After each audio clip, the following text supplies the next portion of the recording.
Welcome to the Beagle Files Live, episode 2. How's everybody doing tonight?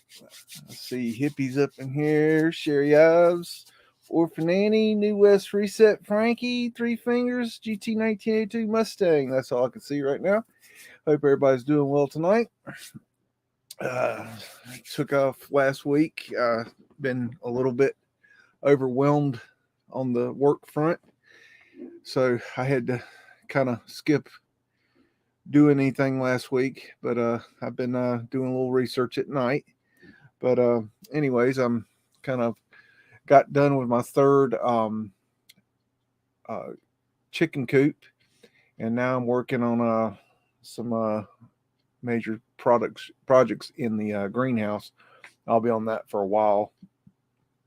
I needed to make some major changes down there. So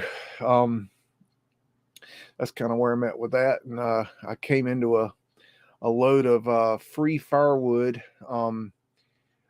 Was supposed to go cut trees in Carthage I think it was last Friday, and there was found out there was a free firewood sign in town, and so me and my buddy went to check it out.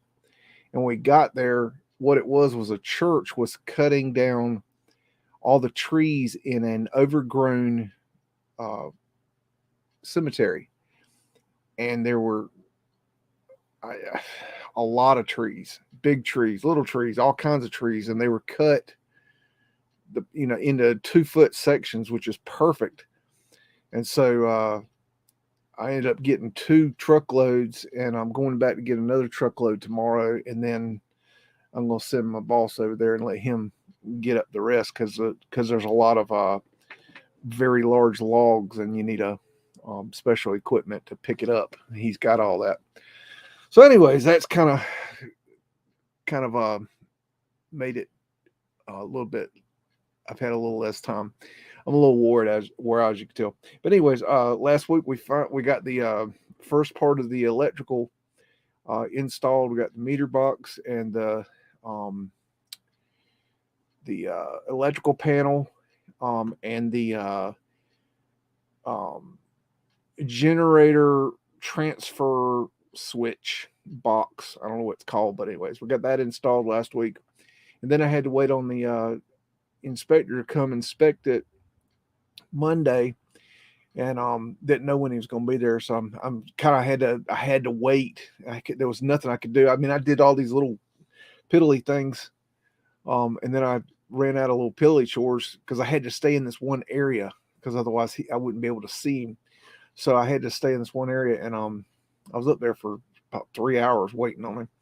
But anyways, I looked down on the ground, and in the gravel there was this thing, and it was really weird looking. I kept kicking it, and I finally got it to come out of the ground. But when I got it out of the ground, I didn't know what it was, and so I got a wire brush and I cleaned it off a little bit.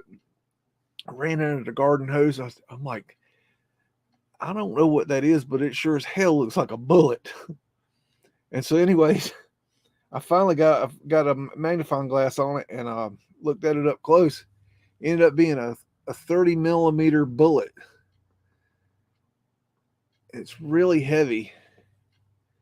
You can see how big that thing is compared to my hand. It's just, I have no idea what shoots that. I mean, I've seen big bullets for like aircraft, I guess, but I've never seen a bullet like that. It's a 30 millimeter. You can't really, you have to have a magnifying glass to see the millimeter, because it's really corroded where it's at. But anyways, I just thought that was really cool. I showed it to the boss man. I was like, where the hell did you get that? I said, in your driveway. He's like, what? He don't know where it came from either. Anyways, I thought it was cool. So, alrighty. Okay, so hope everybody's doing well tonight. All you wonderful people, probably a couple assholes. That's okay. Can't all be winners. Okay, let's see. I tell you what, let's get into looking in and try to find some information. Hey hippie, how you doing? Okay, I tell you what, let's start with this building. Let me get the share going. How about we go and try to see if we can find anything about the Baltimore, Maryland Continental Building? It's this beautiful little fellow right here. This is in 1906. And of course, we got Fred down here. Fred's the horse that built America. We got cobblestone brick road. And we got pavement light right here, coal hole covers, pavement light, mud flood drop in, another mud flood drop in right there, another mud flood drop in there. We got some more pavement light, or that could be right there too. Those could be great, hard to tell. Got another interesting little building back here on the back. Got an eagle representing the Phoenix Taurus fields. Let's see, going up the building. Tartarian lions, Phoenician shells, and ether antenna. Okay, so got big arches. Look at this over here getting knocked out. Got some kind of steel building going up here. Okay, so let's see what we can find on this sucker. Let me get it copied. Okay. Now, if you're new to the show here, and this show is new in itself, basically what we're going to do is we're going to go and look at one thing at a time and see what we can find. Well, this is interesting. Let's see. Let me share the screen. Okay. When I put Baltimore, Maryland, the Continental Building in, One Calvert Plaza comes up. So let's look at that. And let's see. Formerly Continental Trust Building. That's really odd. A historic 16-story skyscraper in Baltimore, Maryland. The Beaux-Arts early modern office building was constructed with street structural members clad in terracotta, fireproofing, and tile arch floors. Its namesake was chartered in 1898 and instrumental in merging several Baltimore light and gas companies into one citywide system known as the Consolidated Gas Light Electric Power Company of Baltimore City until 1955, when it was shortened and renamed the Baltimore Gas Electric Company. It was construction in 1900 and 1901, so within a year, to designs prepared by this dude, and it's supervisor of the great, and it is a okay, let's see, is a supervisor of the Great Baltimore Fire. So this guy, what? That's really weird. Of February 1904, that destroyed more than 100 acres in the present downtown financial district. When it was built in 1901, it was then the tallest building in Baltimore, and it kept the title until being surpassed by the iconic Bromo Seltzer Tower. Let's look at that too. Of the Emerson Drug Company on the northeast corner of West Lombard and South Utah streets. That's a weird way to say. That's weird. In the downtown west side, led by Captain Isaac Edward Emerson, 1859 to 1931, inventor of the stomach remedy antacid Bromo Seltzer, 1911. Continental Trust Company building was listed on National Register of Historical Places in 1983. It is in blah, blah, blah, blah. Okay, who cares? Now, let's look at this picture, see what...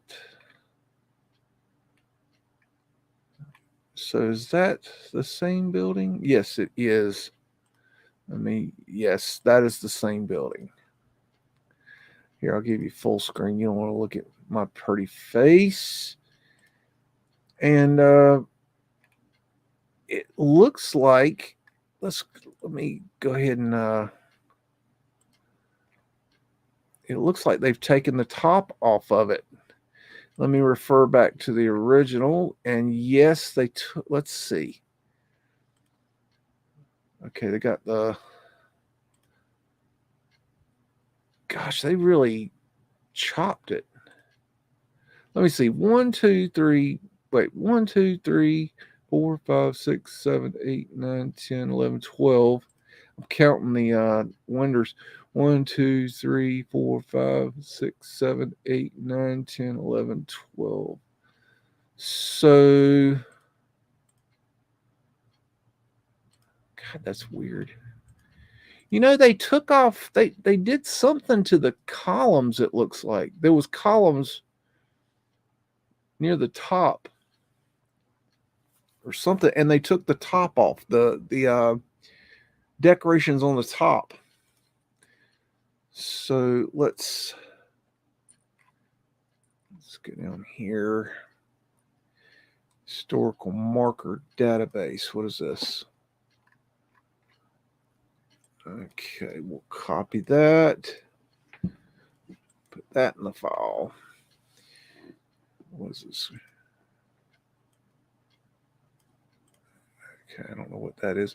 Continental Trust building constructed in 1902 is the only building in Baltimore designed by Daniel H. Burnham. I think we just pulled him. Yeah, there's that dude. Okay, so what are they attributing him to? Montauk Building, 1886.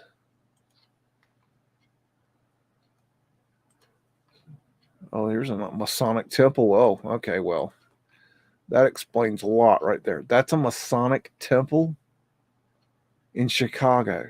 Good gracious. That's crazy. Okay. Okay, let me go ahead and copy this dude. All right, and let's go down and see what else he's done. Court of Honor, Grand Basin, World's... So, responsibility to oversee the design and construction of World's Columbian Exhibition. So he had part. They're giving him credit on the World's Columbian Exposition in Chicago. Huh. Okay, horseshit's getting deep. Okay, I have to get out my mud boots here. Speaking of mud boots, I got my new snake boots in this week, and they're badass. They say right on the front, Viper Stoppers. Things are badass. Okay, post-fair architecture,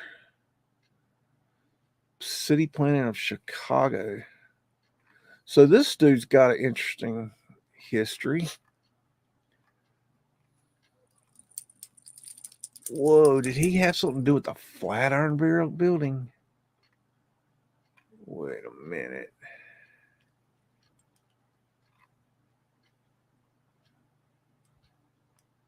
Oh, that's... No, I'm not going to Flickr. I wanted to...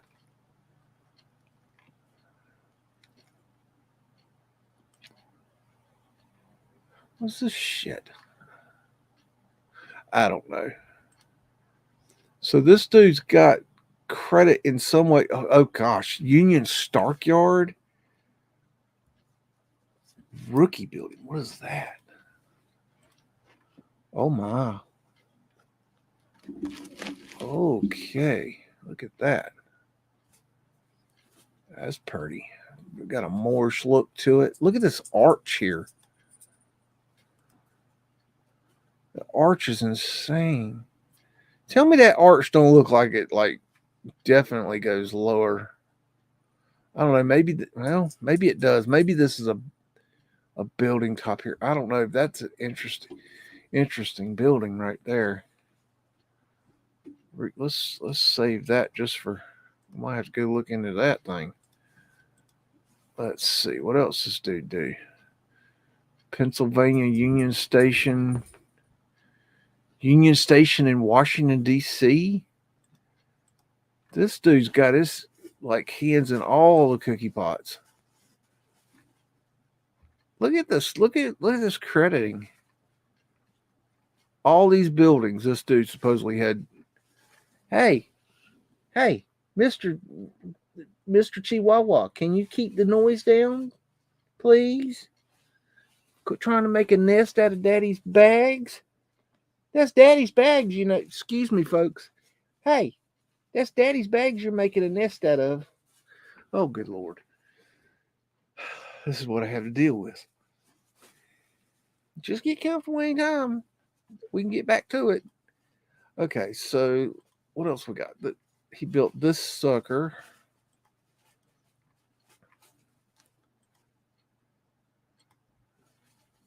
Yeah, okay, yeah. I don't think so. Yeah. Oh, got 4 ones on that clock there for the Mandela effect, folks. Hello, Dragon Sage. I see Orphan Annie's back. How's it going, Miss Pierce? Okay. Ooh, what is this? 1920. So it's like a drawing. Okay. Let's see. Major figure in the commercial style that developed in Chicago at the turn of the century, produced American skyscraper. Burnham's notable work. Hey, hold on a second. Hey, go somewhere. You're driving me nuts with that bag. Sorry, folks. Chihuahua's obviously lost his mind. Okay, Burnham's notable works include a number of office buildings in Chicago, the Flatiron Building in New York, Union Station in Washington, D.C., and the 1909 Civic Improvement Plan for Chicago. Shitting me. A landmark development of modern city planning. So that dude's got a lot of, he's getting accredited with a lot of stuff he didn't do. Oh, that's interesting. Interior of this completely fireproof, okay, 16-story building burned like a torch during the Baltimore fire of 1904. Damn. Here, the fire reached its hottest point, approximately 2,500 degrees, and the skyscraper flamed inside from top to bottom. 2,500. That's really hot. You know, I forget how hot does a electric car fire burn. It's like 5,000 degrees or something, and it takes them like a normal car fire is like 500 gallons of water, but a bad car fire is like 1,000 gallons. But like a electric car fire, it takes like 40,000 gallons of water to put out. And sometimes they have to be submerged in water and they'll still reignite. I don't know. I just find that interesting. In the interior, I read that. There's the okay. Exterior, however, survived the fire intact, and the building became okay. So we have this is interesting. The exterior survived the fire intact. So we have fire that is 2,500 degrees, hotter than hell, you know, and the building's still there. Yet in San Francisco, you know, we have fires and the buildings fall to the ground and crumble into dust. So, you know, I'm no fire expert, but I think there's a case to be made there. Okay. Major alterations of the building since the fire was unfortunate removal of most of its cornice and freeze the original appearance of the building shown here. So they had to remove the top because of the fire. Haha, I learned something new. Let's see what else we got. Location. There's a picture. Ooh, nice high res. Little eagles. Unscrubbed cartouche with a B and a C. Interesting. And no more pavement light, you notice. And we'll save that. And here's another picture. So they've removed the top here. Okay, so it does have. Wait a minute. Let me look at that real close on the higher. They removed the torus fields from the columns here. Those used to have torus fields right there. Let me look at the bottom. The bottom did not. And they removed all the. Man, they removed a lot of the decoration off from. Trying to get it right. From right in this area, I think. It might have been this area.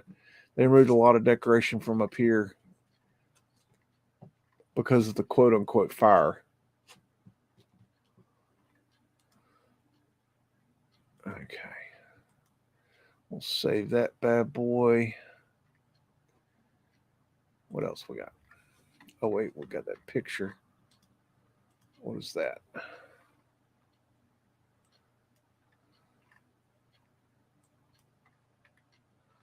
Continental Trust Building, construct. Okay, blah, blah, blah. Who cares? Where he been there? It's about the same thing. We'll save it. Okay, go down. Ooh, battleship Lego. Okay. Anyways, okay, so that's a dead end there. What else we got? Explore Baltimore. Continental Trust, blah, blah, blah. Boring. Boring, boring, boring. I want to find something good. Let's see. Trust company. What is this? I'll take it. Let's see what that is.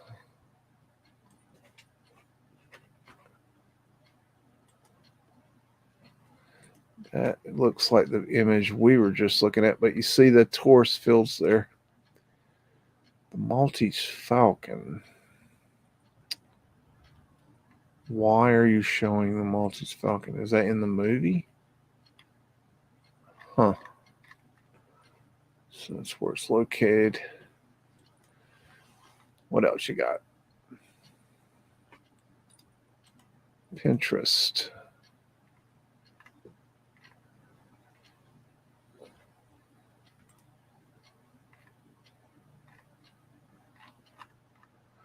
Okay, that's boring me. Old postcard. Okay, let's go to images, see what it brings up.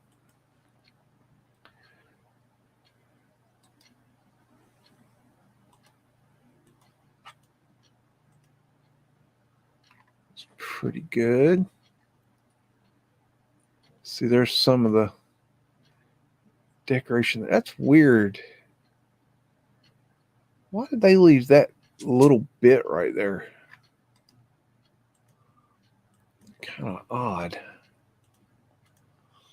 I don't know. Okay, what else we got?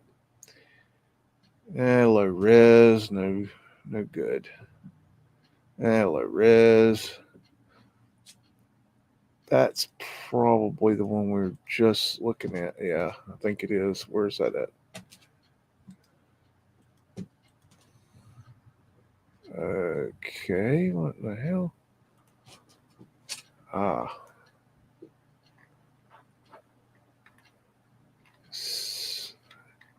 That's pretty good. I don't know if this might be even higher res than the one we were looking at. Let's see if we can save that.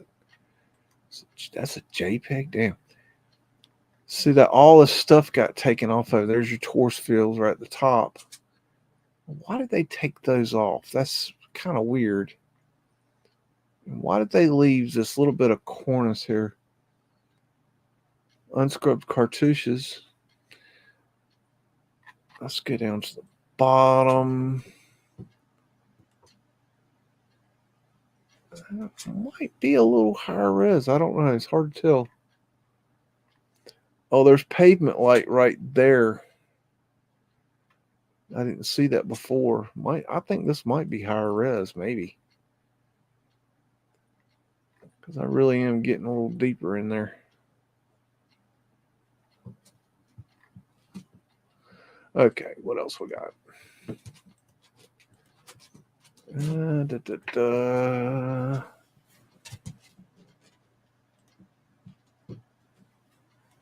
Okay. I think we've seen that one. Let's look at that. See what. There's an old postcard. That's kind of interesting.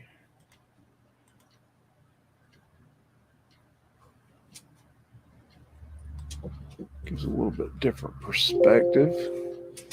Blah, blah, blah, blah. And what's that? That's a cool building.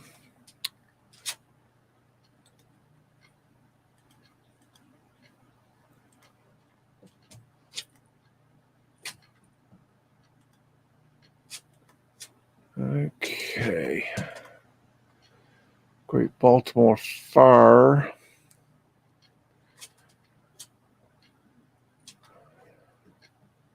Is that the building? Doesn't tell.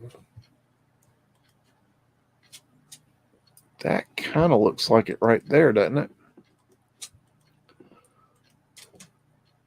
Let me check my picture. I think that is it. That is it right there. So that is a picture after the fire. So the temporary office. So here's a building all burned down. That's just interesting how these buildings stood up to fire, and in San Francisco they just all fell to the ground.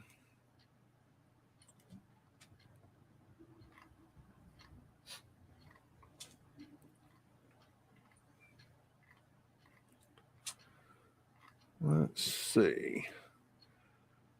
I don't know if that's it or not. I don't think so. Let's see. Okay. I want to do one. See if we can. Okay, nope. Go to that. It's in Baltimore, right? Yep.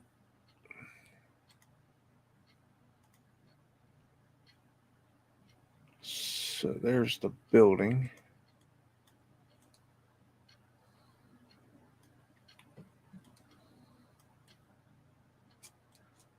It's so weird. It's still got that little piece of the cornice on it. That's so strange.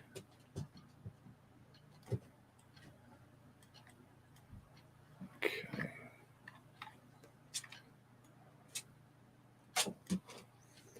Tell you what, look at that for a second. Let me deal with a chihuahua. He's acting like a nutball. You and me gonna go rounds. Come here.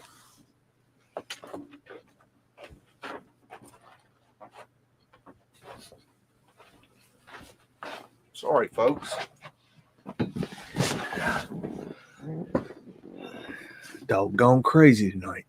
What his problem is. Okay, let's see. Still got your Mudflood drop in there.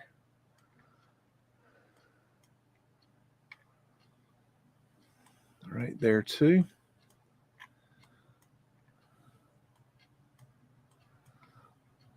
That's a neat horse field there. Let's see how far. No, I ain't gonna show you nothing. Look at that little fella. That's pretty.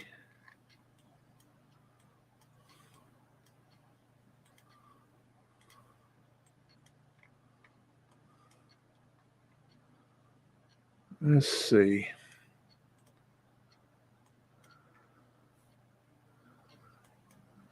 Flat Earth asterisks. I'm just looking at these. The general area here.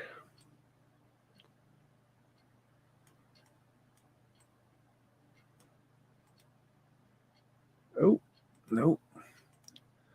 Well, work with me. Okay. I want to look at this.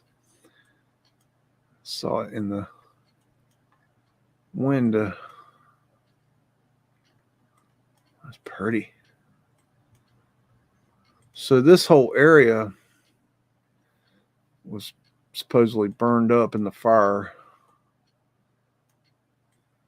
Look at that.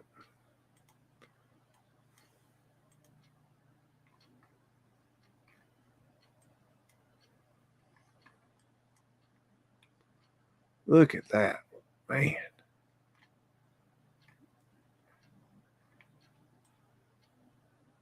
This whole area is just very interesting. Big arches. There's an unscrubbed cartouche.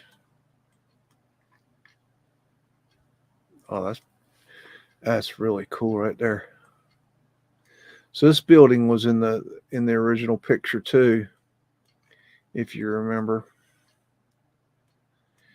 And there is that same what was possibly a grate, and look, you got Mudflood windows right there. And there was another one right here, if you remember from the picture.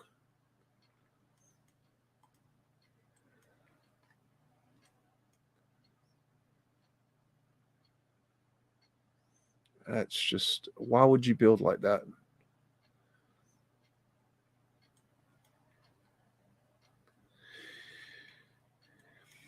You know, it was recently said to me by, you know, one of the local jackasses that we haven't proved anything. And I would like to beg to differ on that. You know, I proved that entire downtown core of Atlanta, Georgia was raised via platforms. And nobody knew. It was one of these things that was in the official record, but nobody knew about it. So right there's one thing I've proved. Why would you do that? Why would you raise the entire downtown area of a city and it wouldn't be like a known thing? Like everybody would know. Why does everybody not know that? Because they don't want you to know. Can we prove swastika? Can we prove Tartarian lion? Can we prove that there, without a doubt, you know, there was a mud flood? No. What we can prove is that there's something going on. Something happened. Something is wrong. There's not enough. Who made all the bricks? You can't show me where all these bricks came from. Nobody can. No, still to date, nobody has shown me where the bricks came from. I mean, you can you can make a brick. Sure, it's easy to make a brick. Any jackass can make a brick. I can go out in the yard right now and get me some clay and some water. Okay. Maybe some sand. I mean, just very limited ingredients. And I can put it in a mold and I can lay it out in the sun and let it dry and I can make a brick. But that is not what this is.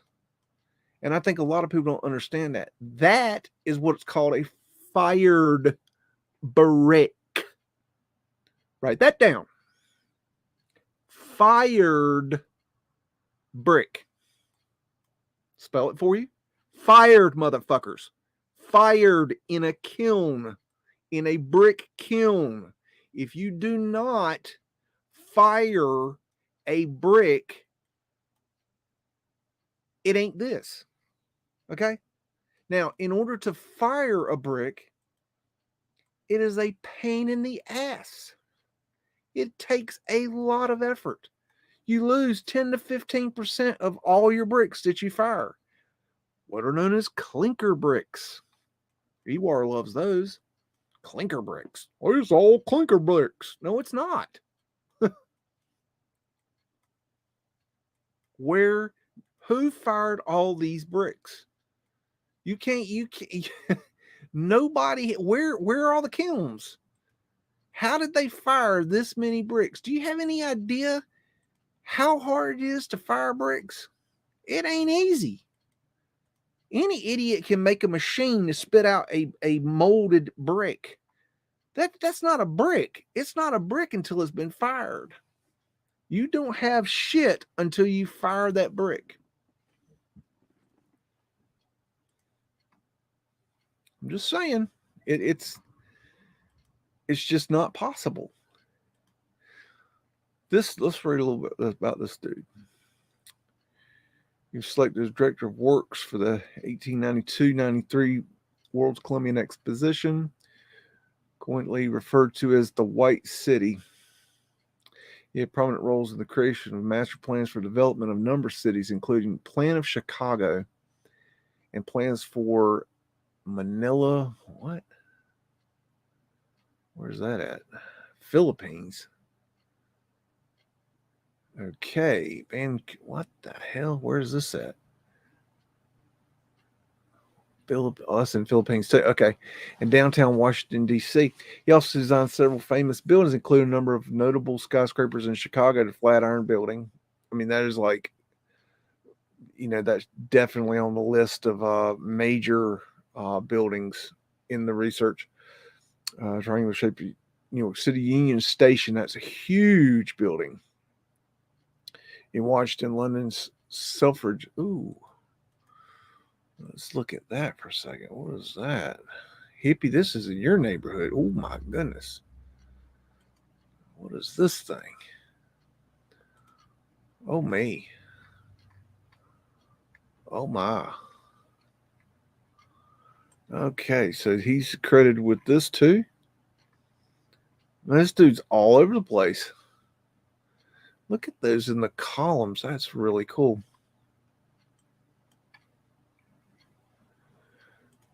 And then what other pictures? Oh.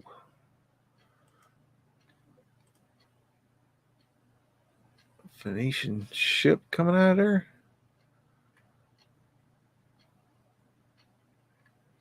Man. So he's accredited with that too.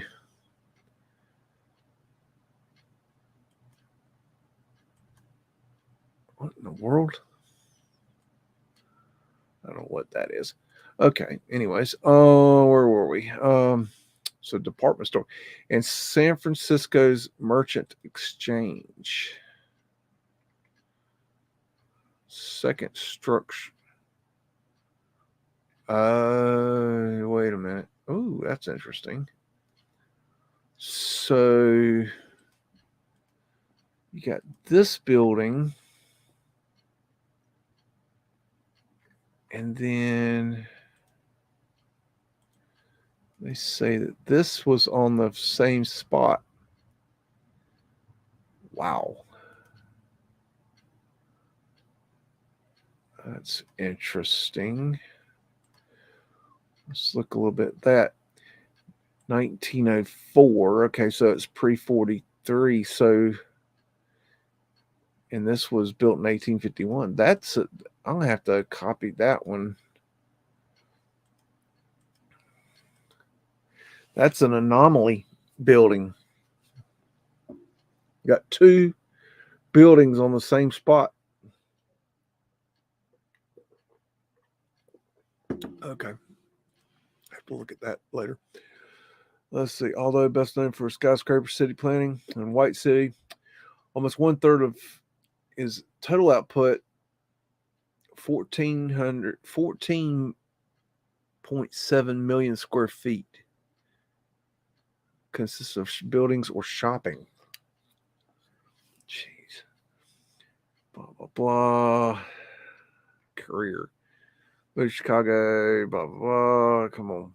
Stone Gate. So he did the Union Stockyard gates, which they're really cool. Let's see. Built that building. This thing is crazy. I wonder if there's a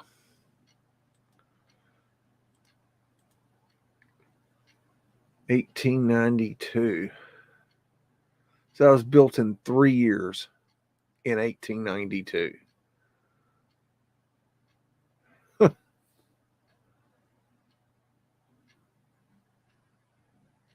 Is that still there? Jeez.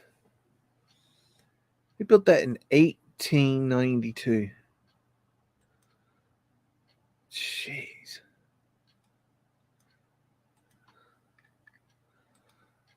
Might have to look deeper in that one.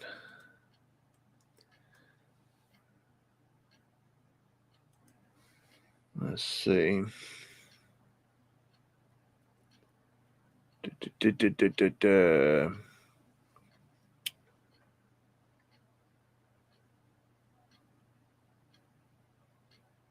What? Paul Sterrett, who joined the office in 1888, said the office was full of a rush of work, but the spirit of the place was delightfully free and easy and human in comparison to other offices he had worked at. I guess it would be free and easy if you were stealing the buildings.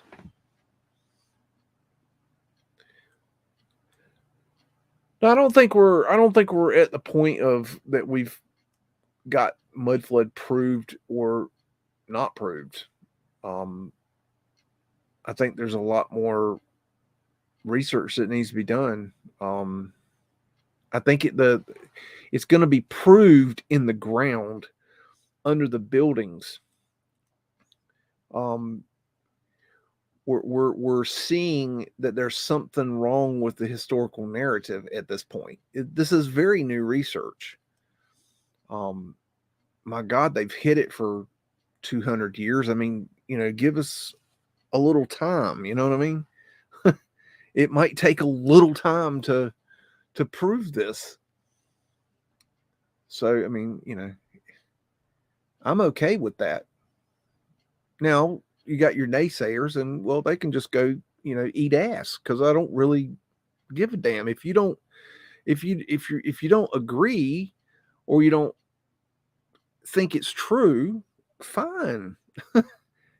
I'm cool with that. That's not my fucking problem. My problem is trying to figure out more evidence to support this hypothesis that there was a mud flood event or not a mud flood event. I'd like to prove it either way, if I'm right or if I'm wrong. If I'm wrong, fine. But the problem is, example, I've said this before. I tell my demolition friend, it's a major demolition company. I tell him he's going to demolish a building. I tell him that there's going to be a basement in the building. He said, no, there's no basement. I said, well, okay, well, whatever. And he comes back. He's like, yeah, there's a basement. Nobody knew it was there. How did you know?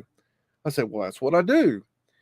And then he comes back to me and he says, by the way, there's not just one basement. There's a basement below the basement. And it goes 17 feet below the first basement. And we haven't found the bottom. And nobody knew it was there. I mean, how are you going to have a business that started in 1910 and nobody knows there's a basement in the building. Not to mention 2 basements. Not to mention it goes, I don't know, 20 feet below grade and nobody even knows it's there. Oh, and by the way, they find 2,000, write that down, 2,000, 24-inch by 2-inch grinding wheel stones. I've got one sitting in my yard. Now you prove Mudflood? I mean, what more do you want?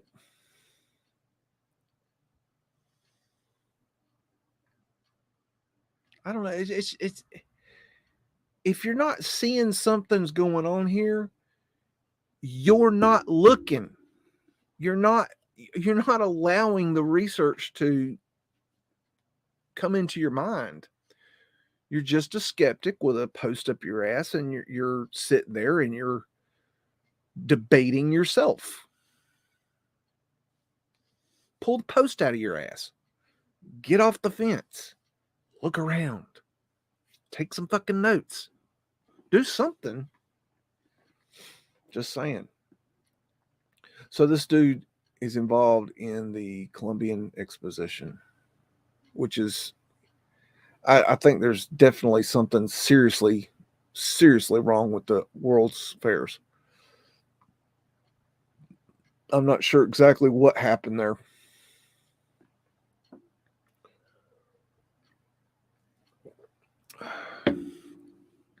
Post-fair architecture. Why does it go to the Philippines? How random. Plan of Chicago. I've actually got that in some other research I'm working on. Okay. So let's get out of that. What's this? Okay, we look at that. What is this? This is the National Register. Take a screenshot of that. Terracotta shields. Is heavily dentiled, projecting several feet, and has terracotta shields on the frieze. Interesting. Okay. I think that's about the gist of it. Yes, Baltimore is definitely mud flooded. I think that's about the dealio with that. Okay. Is there anywhere that you find young ladies and gentlemen would like to go look at? Put it in the chat. And keep in mind, try to keep it English speaking. I speak one language, so if you want to look up something that's in a language I don't speak, I can't guarantee we'll find anything. We can try, but I'm not guaranteeing nothing. Montgomery here in Sweden. Montgomery. Okay. Felicity, Arizona? What's in Felicity, Arizona?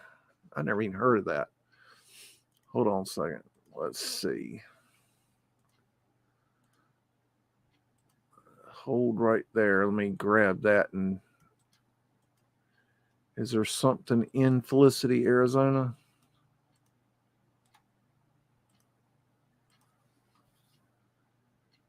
Okay. There is nothing in Felicity. What the hell is this?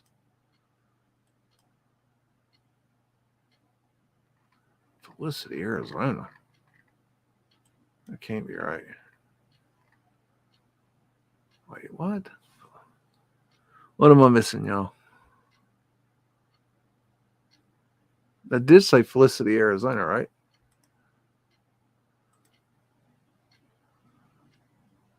What the hell? That can't be Arizona, can it? Where's Arizona at? I thought that was... Well, maybe it is Arizona. Why does that look familiar?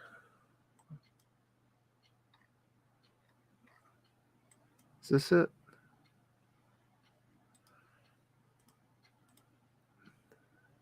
Yeah. I got your flat earth asterisks. What is this thing? Can you get down to it? Okay. What the hell? What is this shit? Why do they have a pyramid in the middle of Arizona?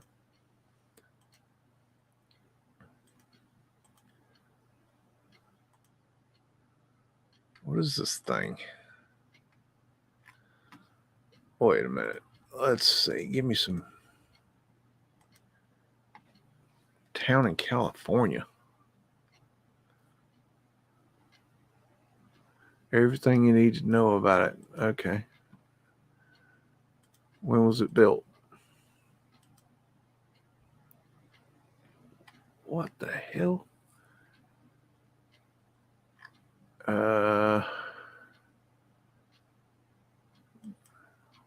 When was it built? That's what I want to know. 1980s. You built this in the 80s?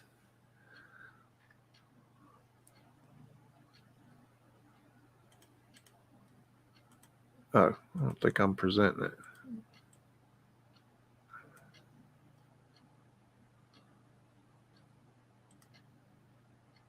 No.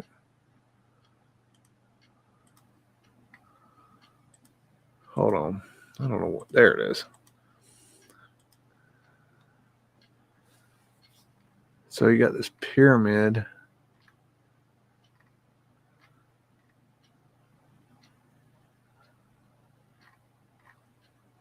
What the hell is this? What the hell? What in the name of evolution is that? Man evolves my ass. I ain't no damn monkey. Oh, good Lord. All right. Everything you need to know. Why is it the center of the world? It was set by law based upon a now popular book for children. What? COE, the good dragon the good dragon, the center of the world. What? What's the population? 2. What?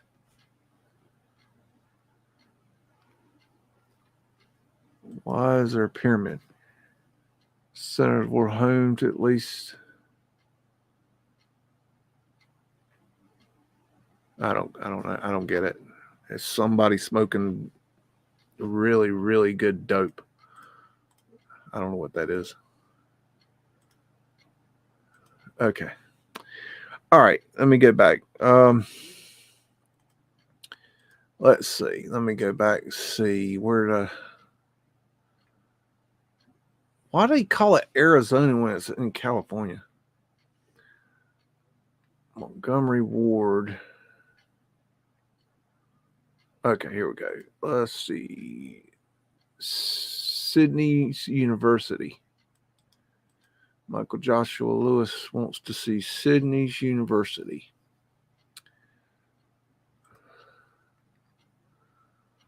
Wait a minute. Hold on a second. There we are. Okay.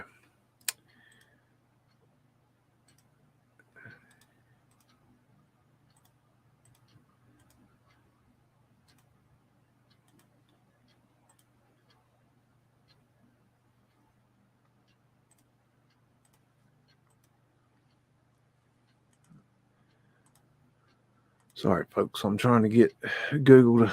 I don't know why it keeps doing that. Okay. Sydney's University. Sydney University. That makes more sense.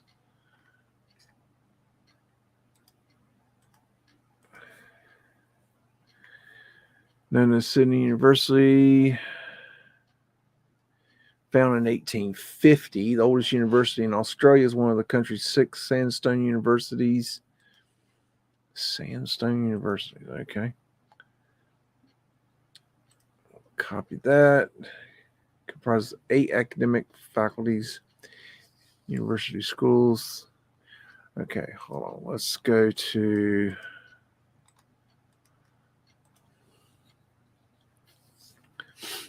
Oh, that's pretty.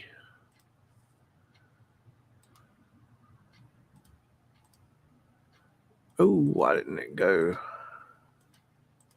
There it is. Oh, that's a pretty tree right there. There's a little fella right there. Cute. Oh, I can't. Oh, God. That is such a pain in the butt right there. You see that checkerboard grass right there? That is such a pain in the butt. No way. Me no cut no grass like no checkerboard. No. No. That's a hard no.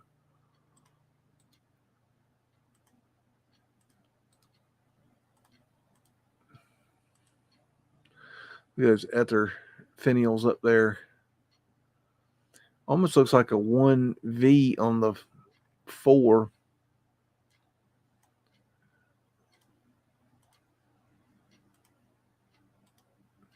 I'm looking for, you'll notice, oh, nope.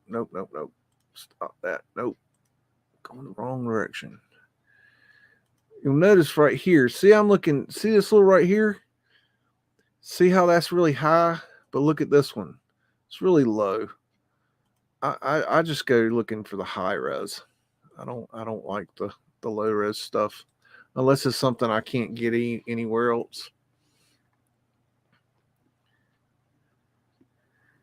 That's very interesting right there. Very interesting. That right there it looks like it could be pavement light, but I've never seen it done like that. I don't know. Uncle Joshua Lewis, has that got pavement light in it? Kind of looks. I can't imagine what else would that be. I know they have pavement light over there, but I don't know. Let's see.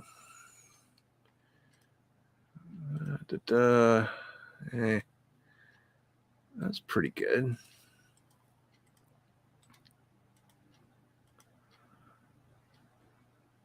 I love the stonework. That's not bad.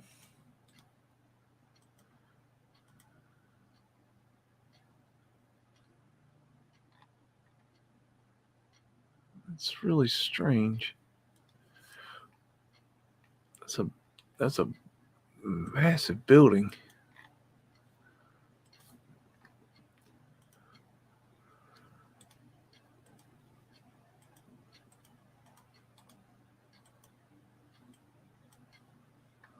That's pretty right there.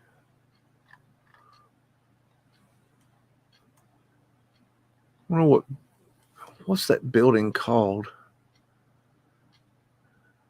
Is that just the main building or something? Let's see if we can find any. Let's try.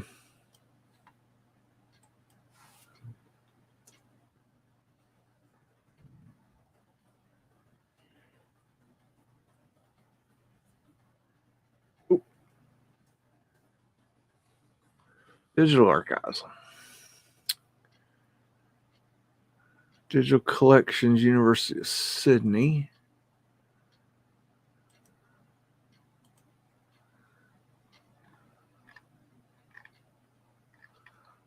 Okay. This.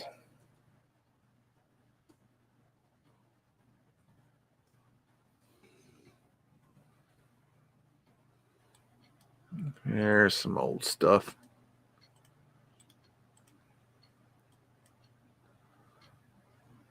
Oh.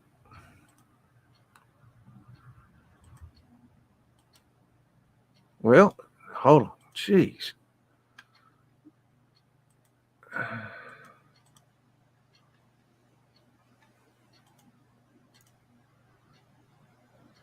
Okay.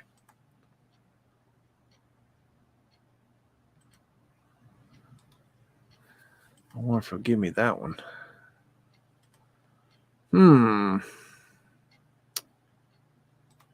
Let's go to that site.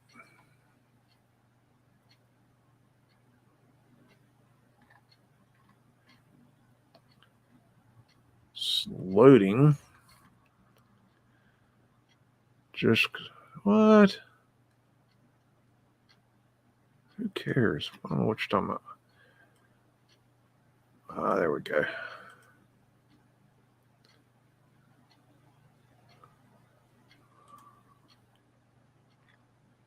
Yeah. I got old Oregon. Very nice.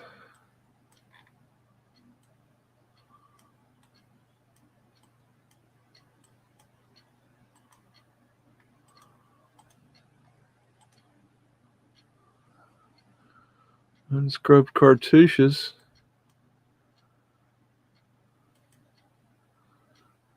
Is it more? Oh, okay.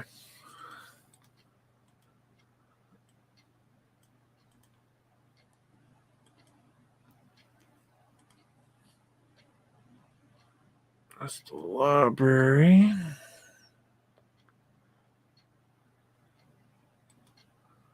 Let's look at that one.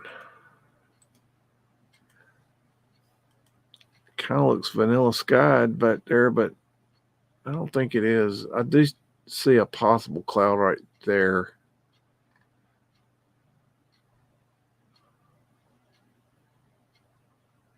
A massive building.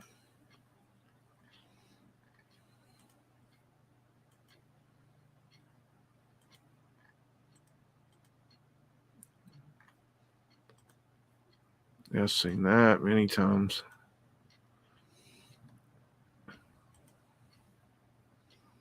St. Andrew's College. Let's look at that just for giggles.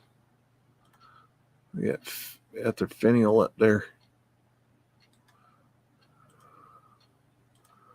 Might as well save it for.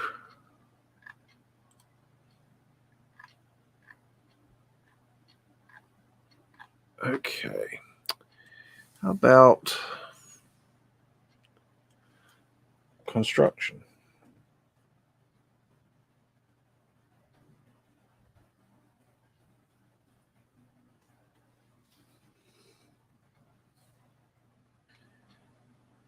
Yep.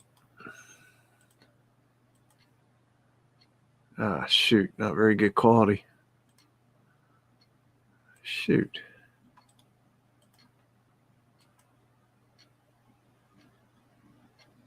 That would be very, very easy to Photoshop.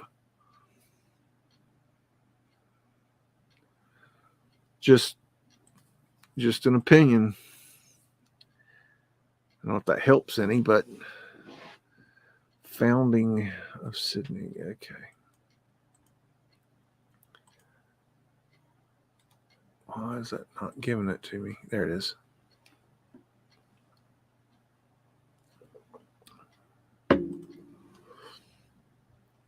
It's got kind of a. It's weird looking. It's got a digital background. I don't know if y'all can see that. There's a digital, it's digitizing in the back, but I don't know what's causing that.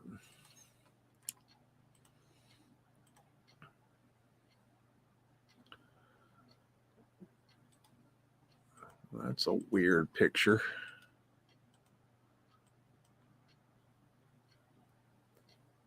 Men in top hot hats, and it's very strange.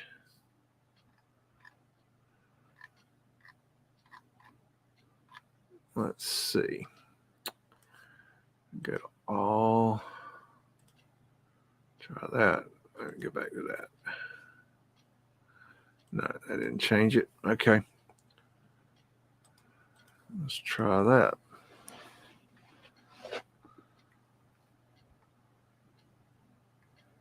A major in construction equips students with knowledge of foundational civil engineering process design tools, techniques such as surveying and wait, what is this shit? Oh, that's bullshit. We don't need that.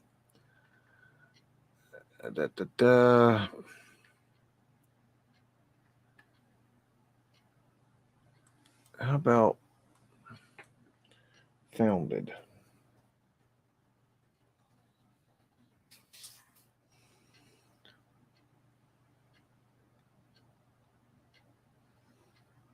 $1850.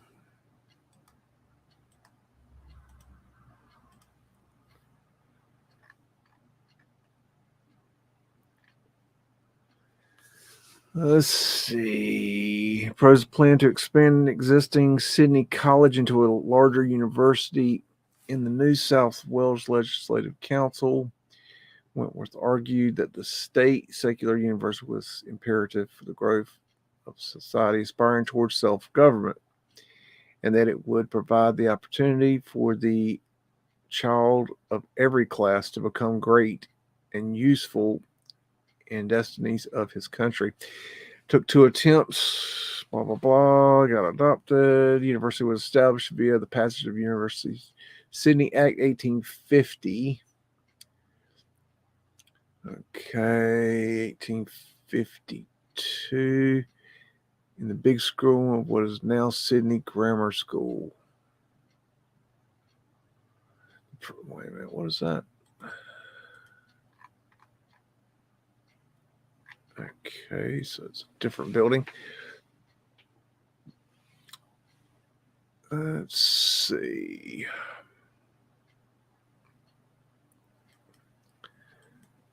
Looking for like construction information.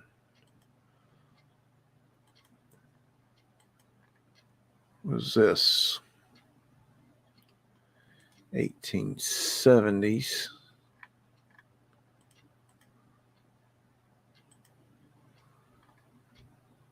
There's Fred. Oh, I love how it's got the this is something I was looking at this the other day. Where was I forgot where I was looking, but this is such a common thing that you see is this: the road will be down and you'll have a house or a building, some sort of structure up here, and then you'll have this like dugout area going down to the road, because see, you want your roads to be flat, because it's a lot easier for a horse, even a car, to travel on a flat graded road as opposed to up hills, down hills. So they would have dug this out. What they would have done is they would have run a train track down the center of the road and dug it out with a steam shovel, which is why what they would do is they would grab it up here and pull it in and scoop it and put it in a cart.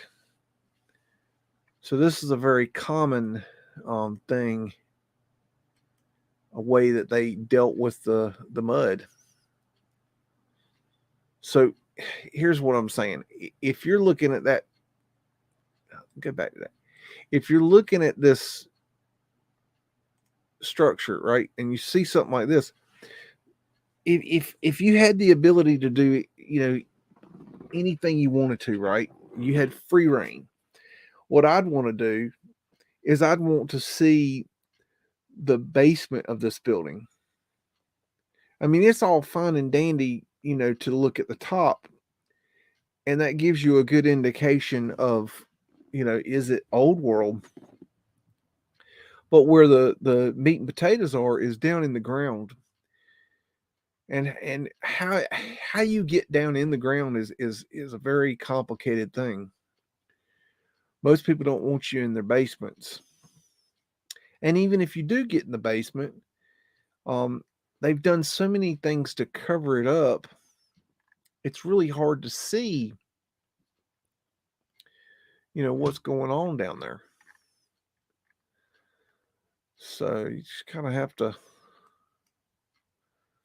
see what this is. Look at that hall. That thing is huge.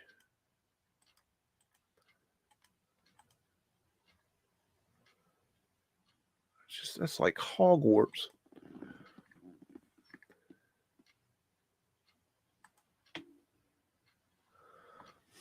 That's pretty.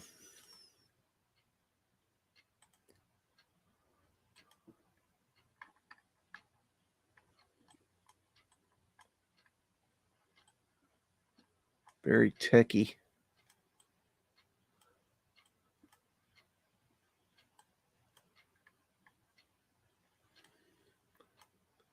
Well, they always use that. A lot of times they use that rooster. I wonder what the rooster represented.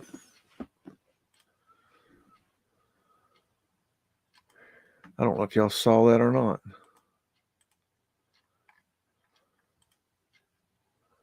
I'll look at it again for you because I don't know if I forget this thing doesn't switch over everything. I switch over, but it doesn't switch over. That is just really cool. Okay, let's see.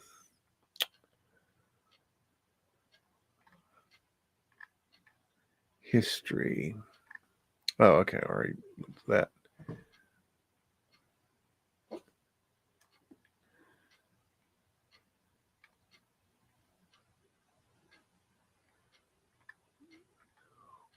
Okay, what's that main building is what I want to know. Is that it? Main campus. Huh, I don't know.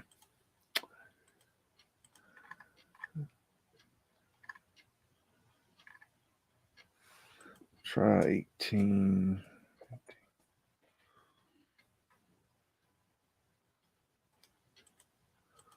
What do we got here?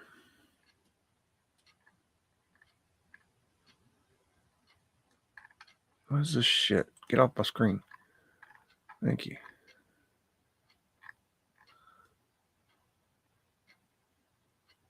(1881) admitted female students on an equal basis with men. Huh. Wow, that's cool.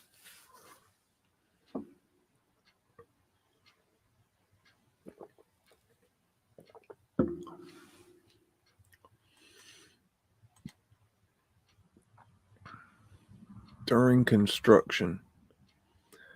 So these men are just running around in their outfits during construction.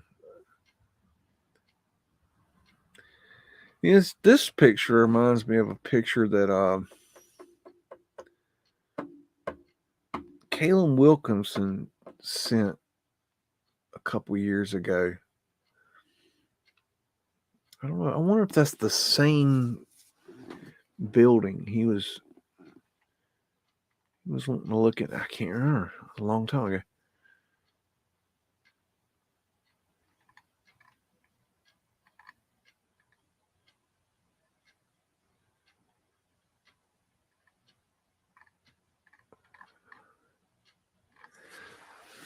They just don't give no information like as to how it was built or history of thinking for.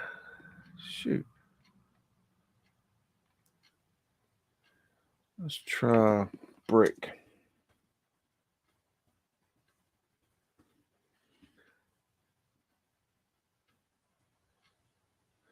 First university buildings to be constructed forming the basis was now the quadrangle. Okay, design. Okay, that's what they call it.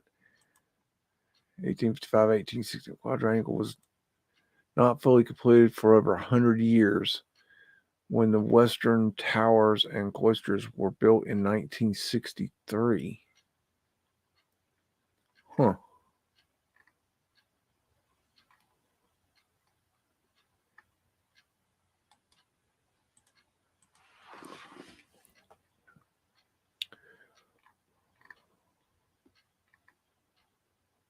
see if this gives any more information.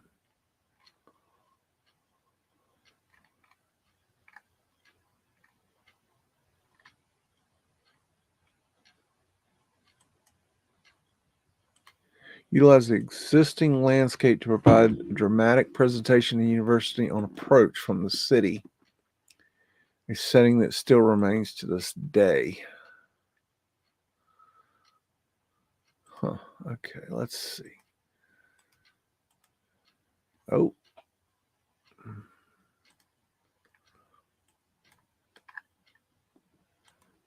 Oh, no.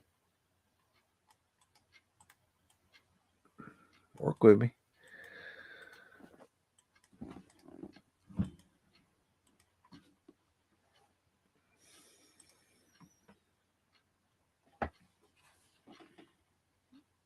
And where is that big building at? Oh, you gotta be kidding me. That's gotta be it right there.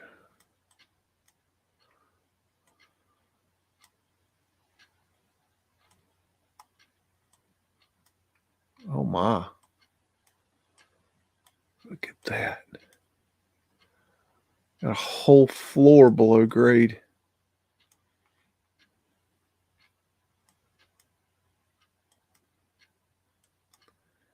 You know, it's here. They say that they built these basements with light access to the above grade so that the light could get into the windows and light the basements, because this is before electricity. Okay. And whereas that kind of makes a little sense, the truth is that you would not build like this, because you would just build above ground so that you had light. You wouldn't half-ass your window just so you had a little light. You'd build it fully above grade so you had full light. Okay, that's first thing. The second thing is that after we invented electricity and then putting electricity all through these buildings, they still did this. So the reason that they say they did this was null and void, and they still did this, supposedly. So this is interesting right here. You see this little arch? That means that's been modified.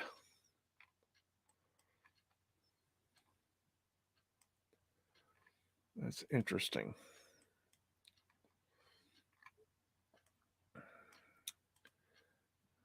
Trying to see if this is this the building that we were looking at before? I can't tell.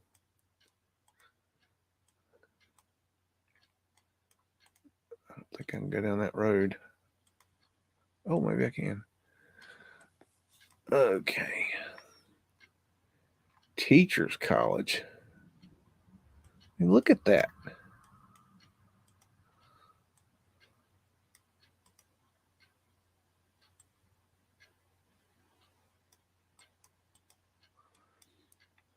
Just don't know.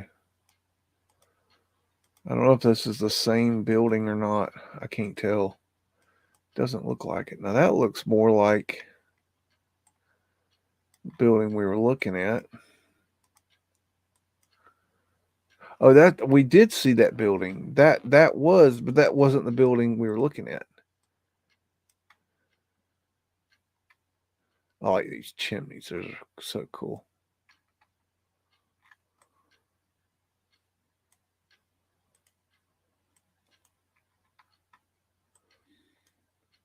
Check that out. Going right below grade.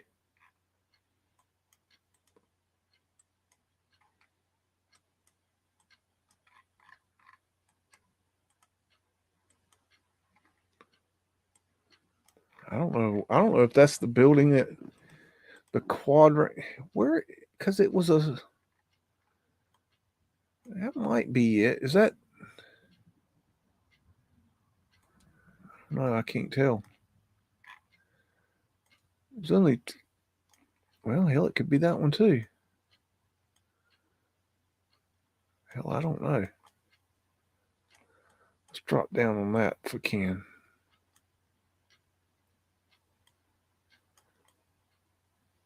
That's it. That's the building that we were looking at. Okay. Oh shoot. I didn't mean to go that far. Let's look at that. Okay, so those aren't pavement lights. They're little stone cobbles. Okay. That answers that question. I answered my own question. But that is weird that they did that. Why did they do that? That's kind of odd they did that right there. It stands out as very strange. Unscrubbed cartouches. Unicorn and lion.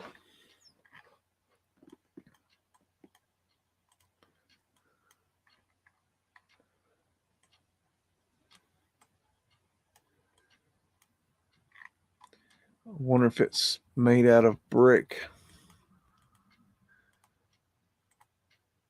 Oh, too far. Shoot. I think this is Hogwarts. It's not going to show me. That's really cool.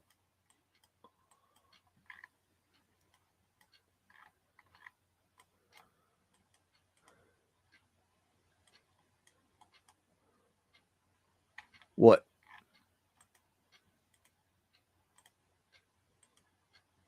Oh, I'm just getting lost in here. I'm trying to see if there's like any kind of like construction that we can see, like, oh, hello, little fella. Like, pretty. See if there's any construction we can see. That's pretty cool. I don't see any though.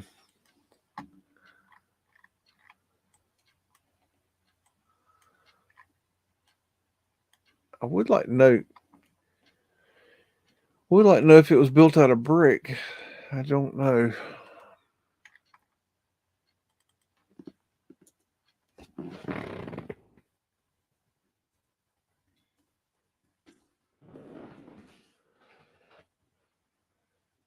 What is the facade?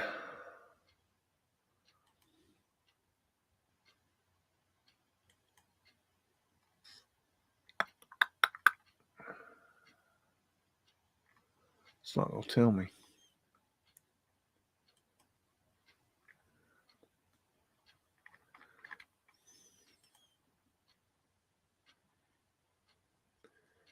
Okay, let's try this trick.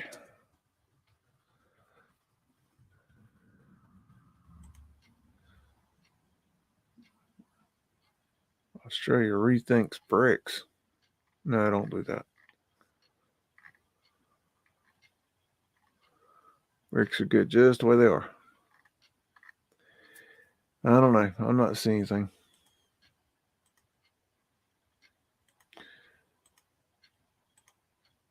Okay. I think that's enough of that. You know, I was thinking earlier about Memorial Day. I saw Memorial Day's coming up. You know, let me give you Biggs' take on Memorial Day, just for what it's worth.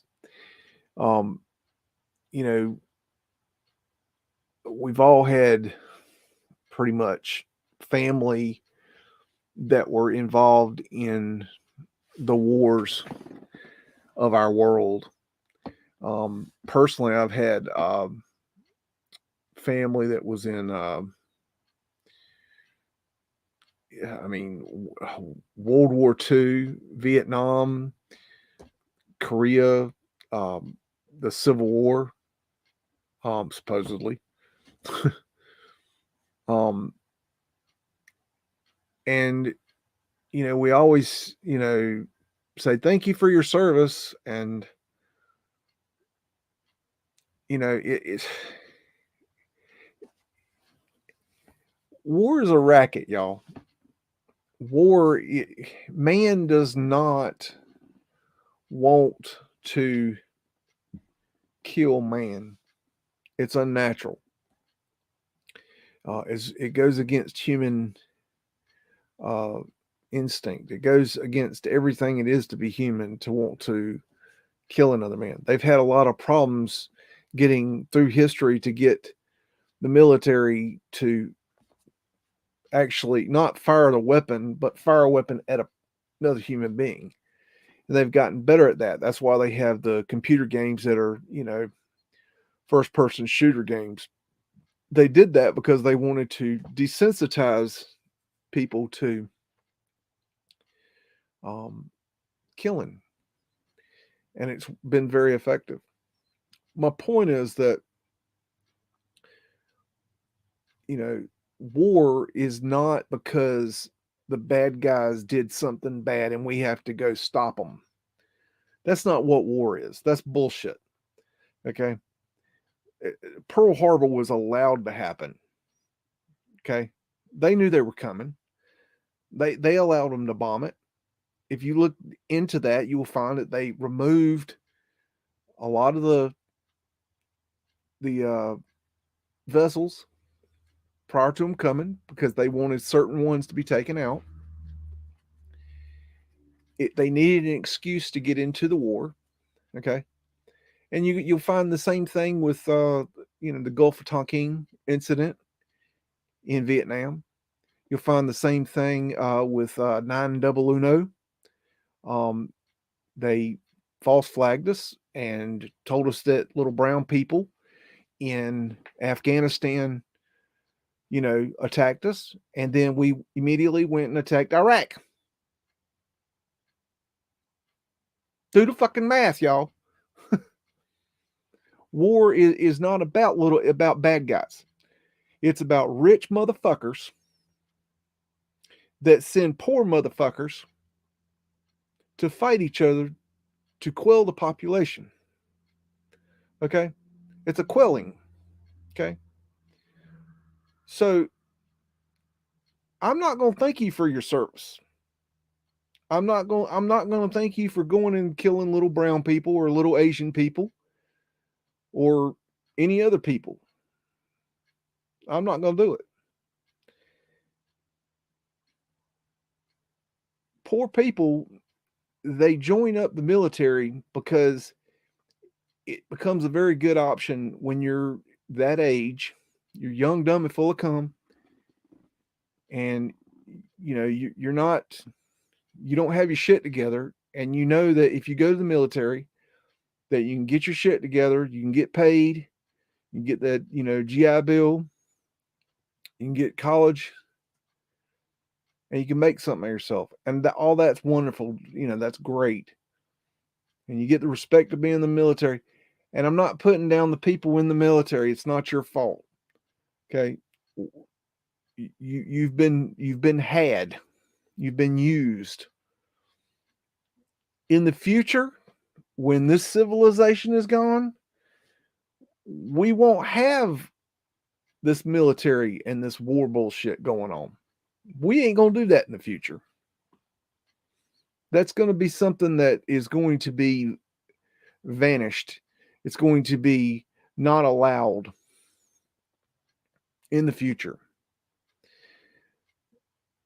It's the idea that we need protection from the Russians or the Chinese or the gooks here or the wops there or the whatevers. Okay, they're just people. When's the last time that you met a person from China that wanted to cut your throat? When's the last time you met a Russian that wanted to stick a AR-15 up your ass? When's the last time you saw somebody from Afghanistan and thought that they wanted to, blow you up? It's bullshit, y'all. War is a fucking racket. It's a business. So on this Memorial Day,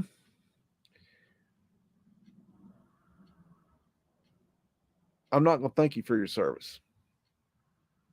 I would like to thank you for not joining up and not participating and not voting for this stuff and not supporting this stuff. Stop flying the fucking flags. Stop saying thank you for your service. Stop glorifying war. Please.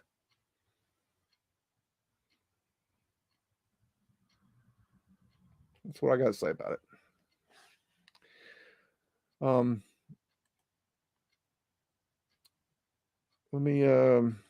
Let's take a break. Let me get something to drink. And we will be back. And let's see here. Let me get my breaky video going. And we will be back shortly. What is it? Is it treasure map?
Okay, we's back.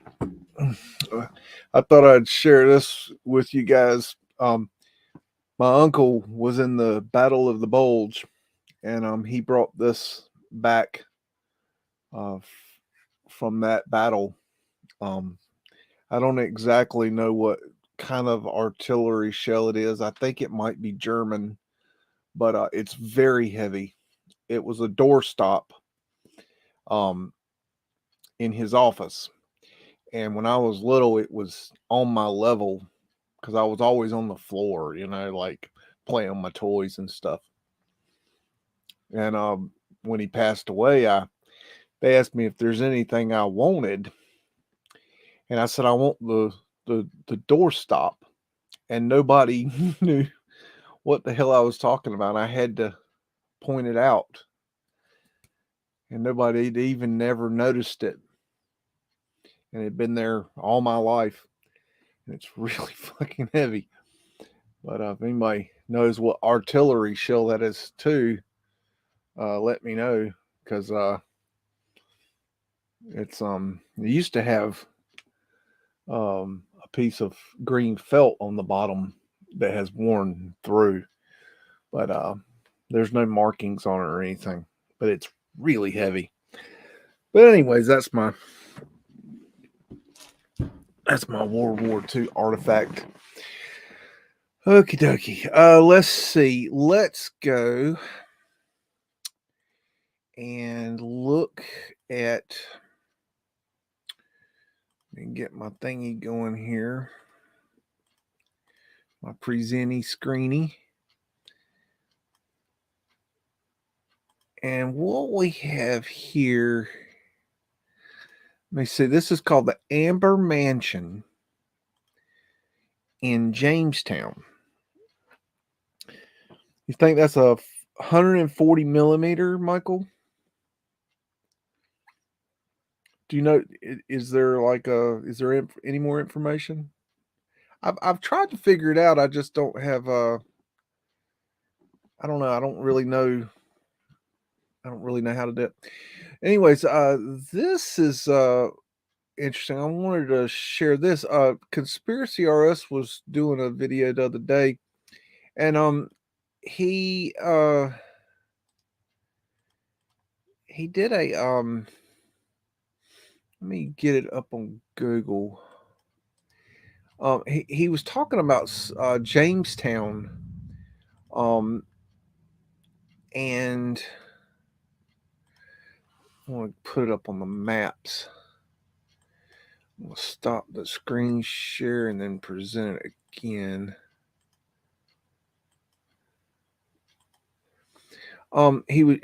He was showing something at Jamestown. I don't remember what he was looking at, but he I noticed that there was an obelisk there, which I thought was weird. That's right here. See, we're pointing right down on the obelisk, and it's right there. And when I saw this, I was interested in the size of it because I've learned that, and we can drop down and look at this here. I've learned that looking into the obelisk, that certain ones are not too hard to erect, but other ones are very hard to erect. Now, I would say that this one is an easier one to erect. This is something we could have erected. Just looking at the construction of it, it's not that tall. This is something I would say we, could have moved there or erected there. But is it old world? I don't know if I'd go there. But as I was looking at that, this caught my eye, the Amber Mansion. Ambler Mansion, excuse me, I'm saying it wrong. But it's this, ruins right here in Jamestown. Jamestown is right here. Okay. This is the historic Jamestown area. But then you got this mansion right here, and I'm like, well, wait a minute now. I don't know if it's going to let me drop down. Let me see. What did I do? Okay. There it is. Okay. So that's that is there. Now, if we go to Google, this thing has got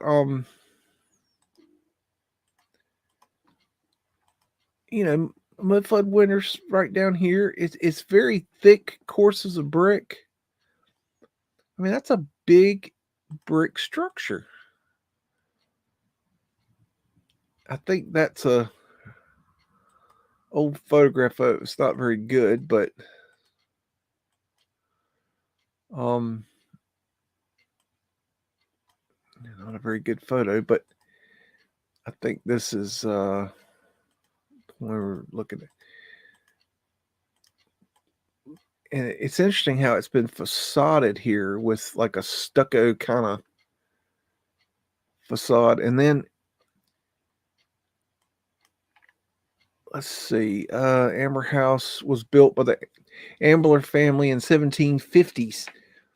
The centerpiece of a fine plantation estate, a refined Georgian-style home, was comparable to the elegant George Wythe House in Williamsburg. The house was burned in 2 years, and after a third fire in 1895 was abandoned.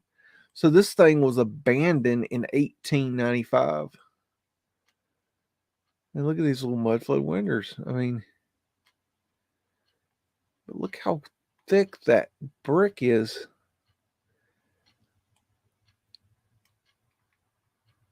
I mean, that's a heavy course of brick for a house that size.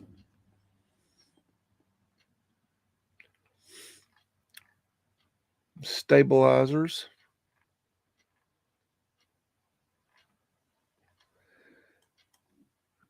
Let's see what else we can find.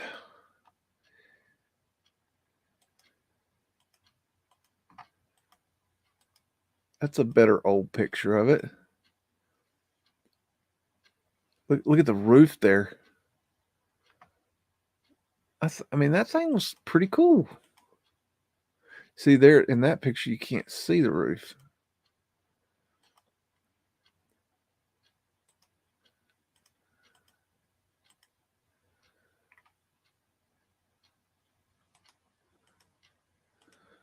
Somebody stabilized it. There's a postcard with it on it.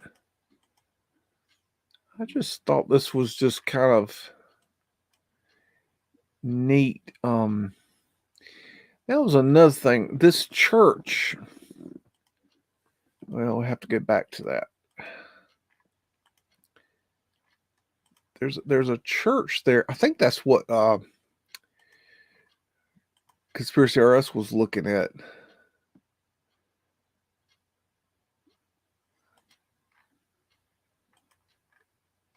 This church right here. I think he was saying that the colonists built this church or something. I forget what he was saying about it. I can't remember. I got sidetracked by this building. But let's see.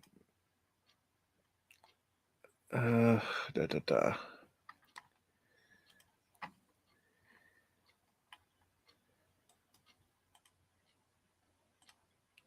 to that.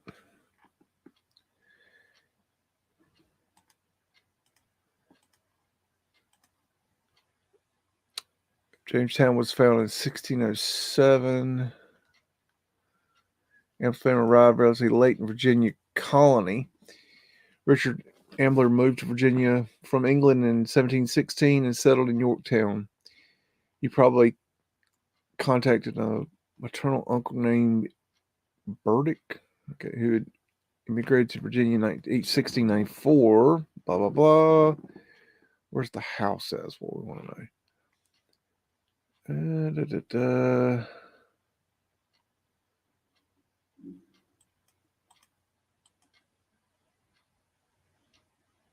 Amherst played an important economic role in the community. Although Richard spent much of his time on his Yorktown business, he continued to acquire land on the western half of Jamestown Island. Little is known of the family's farming activities at Jamestown, but their presence there until the mid 1800s was important to the upkeep of the island. So, if I'm like putting on my conspiracy glasses, what I'm seeing there is that maybe, just maybe, this family were the ones that were the kind of the guards of Jamestown. Maybe they were to upkeep that area for the future historical narrative. Maybe.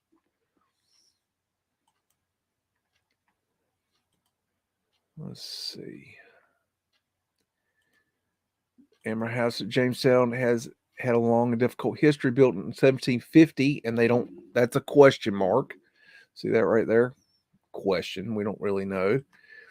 Along Back Street, 350 yards east of the church, the Amblers preferred to call their homestead a mansion. A slight elaboration. I I mean, in that time, I mean, would that not be considered a McMansion maybe?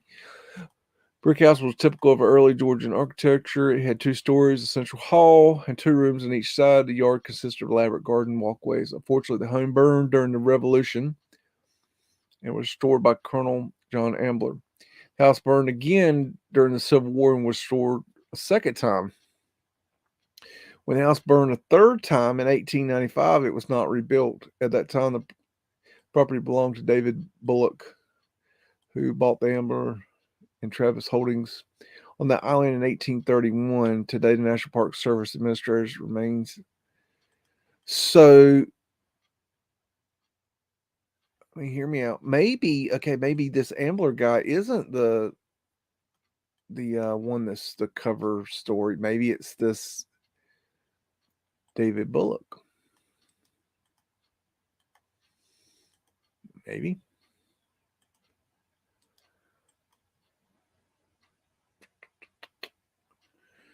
How about Jamestown?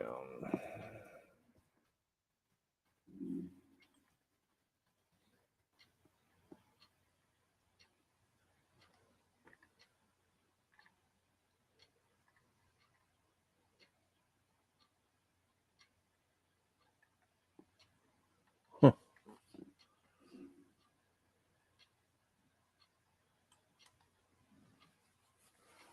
Jamestown facts. Blah blah blah.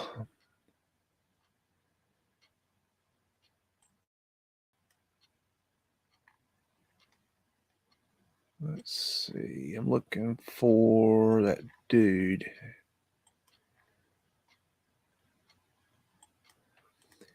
David Bullock bought Jamestown from the families Travis and Ambler in 1831. So this would be,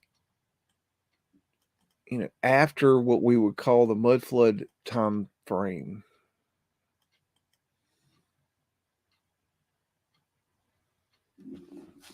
I'm thinking the Mudflood time frame is somewhere between 1776 and 18 like 12, 1820, somewhere between there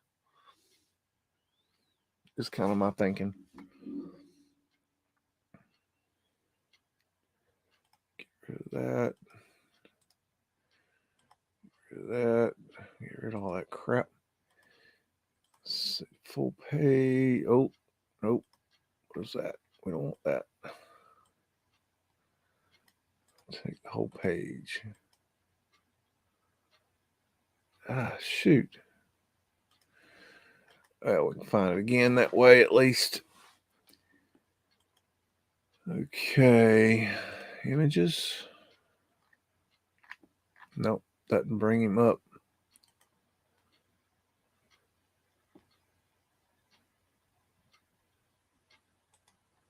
What do we got here?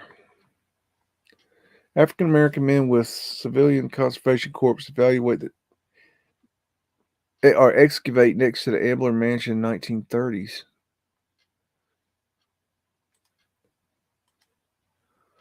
That's kind of neat.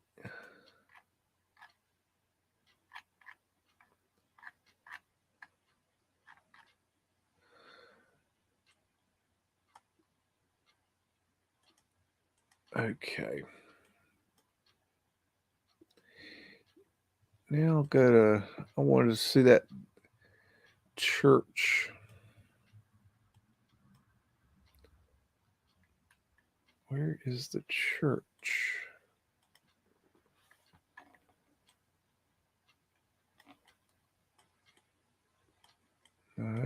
There.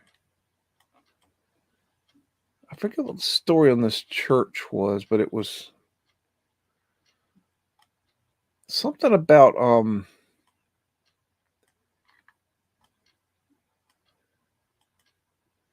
shoot, they won't let you go any other. Something about there was this one. I mean, look at this. This is the horse shit they give us right here. If you know your American history, they'll say that they built this crap here to keep the Indians out. I mean, I can just see the Indians running up and shooting a bow and arrow right through that. I mean, come on. Woo, woo, woo, woo. You know? I mean, look at this shit. It's all crap. It's horseshit narrative stuff. But the story went that's something about that, like there was, I think this part, and then they built this part. But I mean, I'm looking at that and they both look old as shit.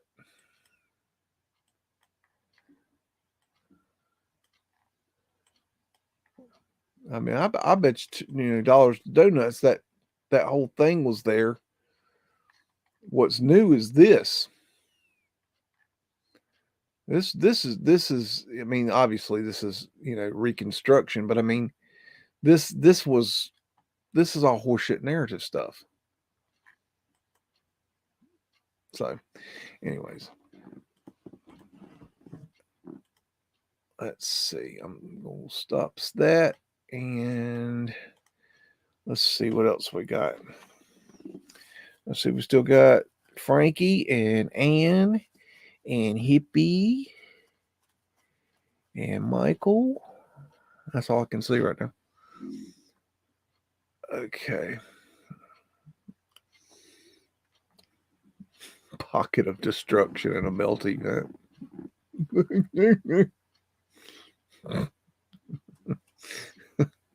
Are you trying to set off my Meltology PTSD?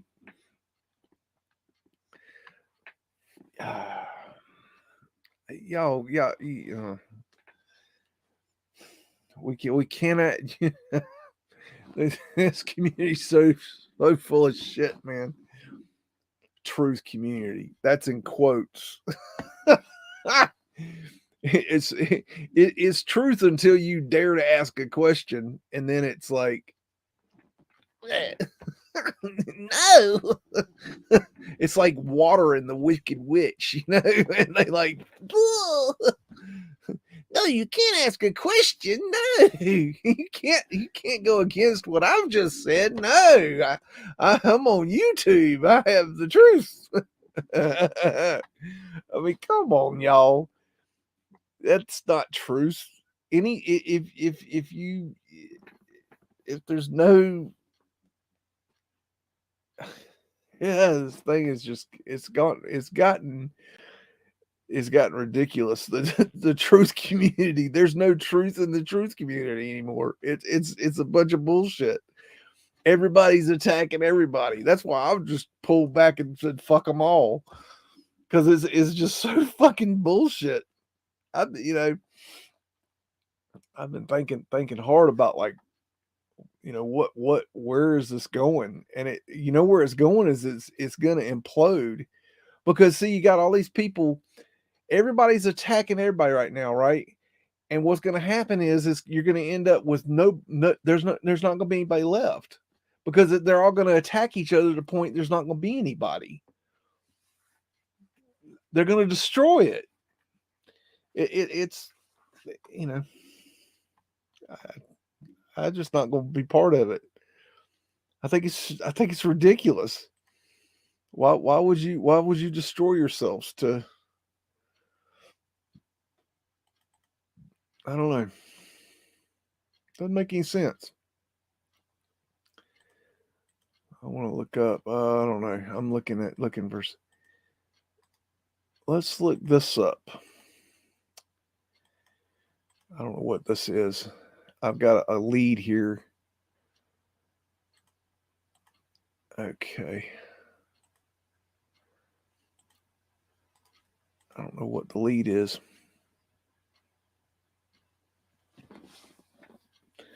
Culver House, St. Louis, Missouri.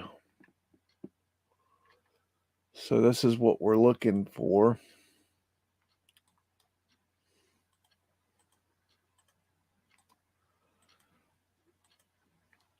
That's pretty. It's interesting, that glass block there. Look at that arch right there. Mudflood windows.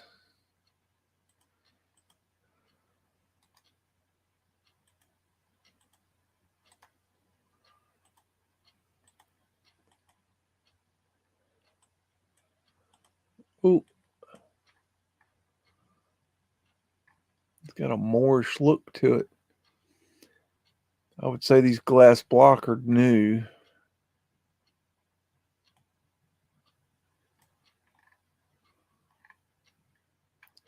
Look at that, like copper.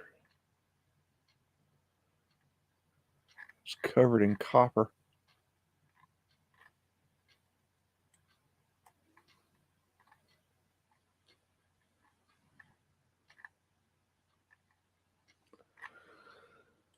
Let's see, let's look up, see if we can find any history on it.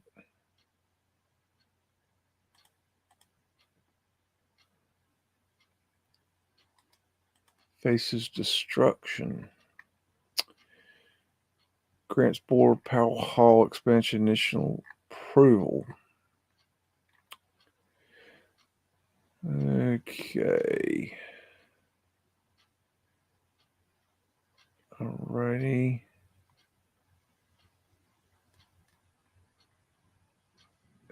The 19th century Queen Anne style home at 3514 Delmar Boulevard in Grand Center sits on the space the orchestra has included in its 1 million. So they're going to demolish it. So the house is not listed on National Register or located within the historical district of St. Louis or a preservation review district. The orchestra does not need approval from the city's cultural resources office or the preservation board. However, the renovation and expansion plans at Powell Hall need the board's approval since it was designated as a city landmark in 1976.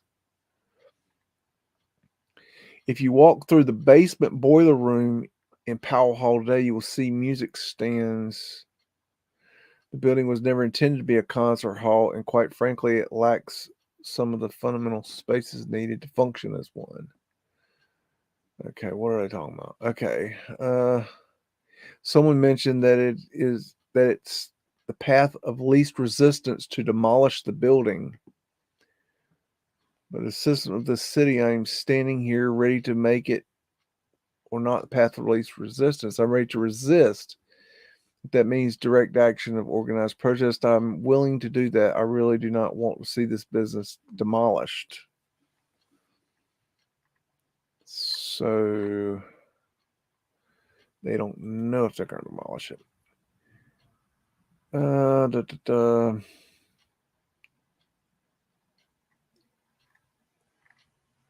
Is there a...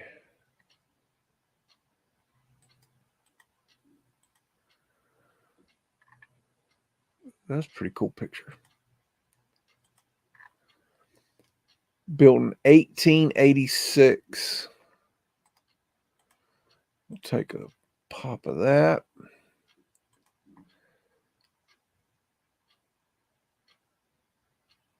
Is it on the 1875 Compton and Dry map?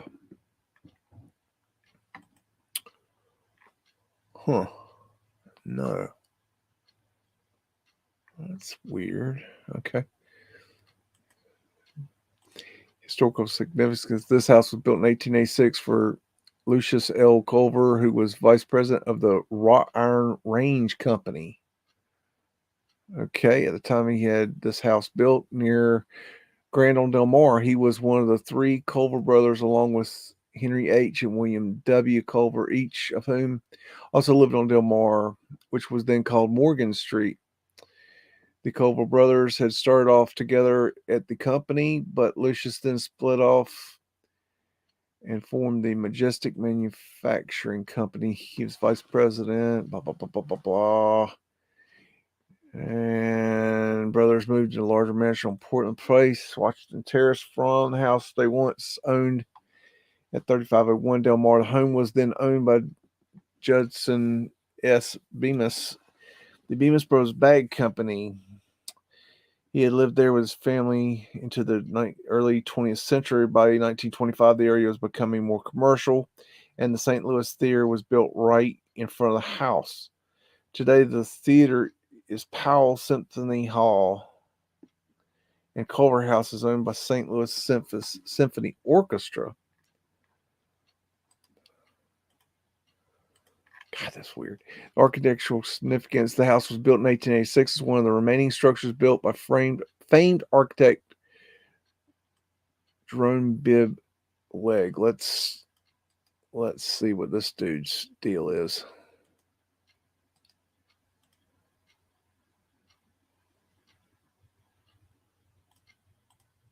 Legg, right? Yeah. Architects.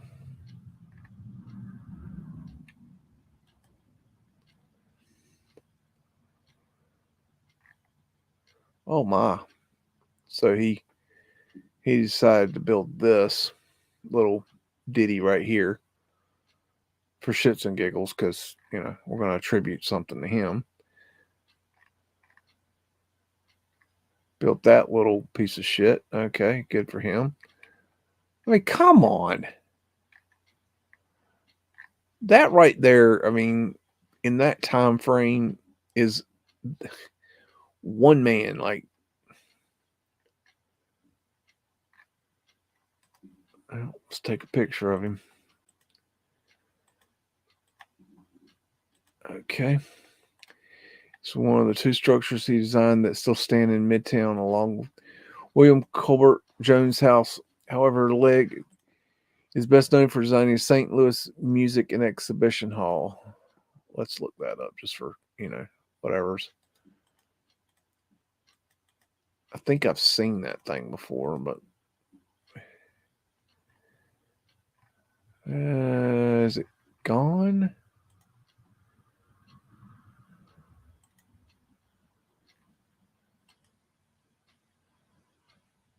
I have seen that before. Okay.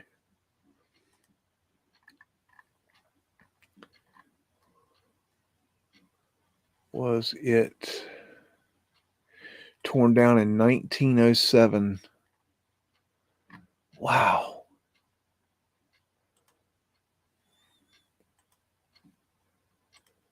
$1907, they decided to tear that down. Let's see if we can find a higher res of it. An actual photo. Because that is... All right, you want to... Wait a minute now. Da da da da da da. You want to play games, don't you? All right. I got something for you. Come on. Go find it. All right, while you're working, I'm going to do something else. Wow. So this is the only picture they're saying. Okay, what do we get?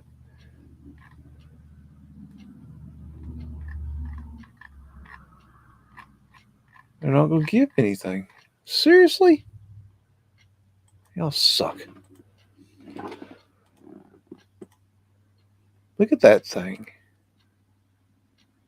The thing is massive. Why would you tear that down? Exhibition building.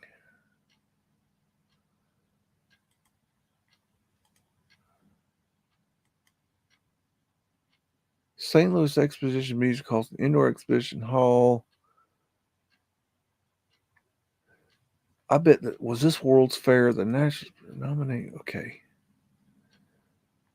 Yep. It was used as a large venue and other conventions and congresses during the 1904 World's Fair. A freaking World's Fair building. Kidding me. Yeah, that's temporary. What's a temporary world? Well, all the World's Fair buildings are temporary. Is that temporary? That's what's temporary about that?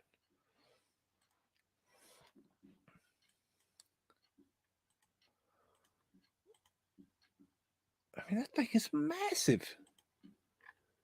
I mean, why would you tear something that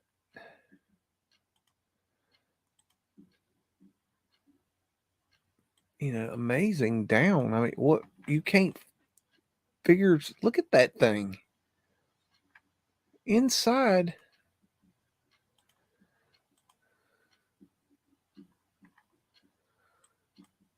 It's massive.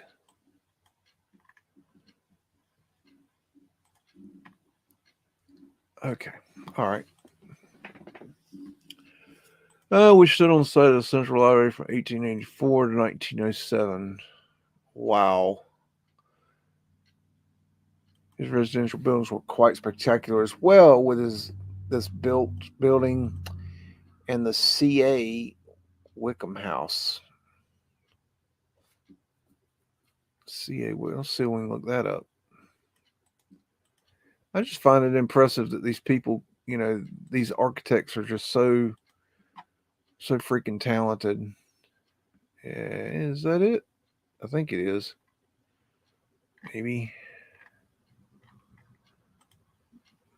I'm not sure. I don't think so.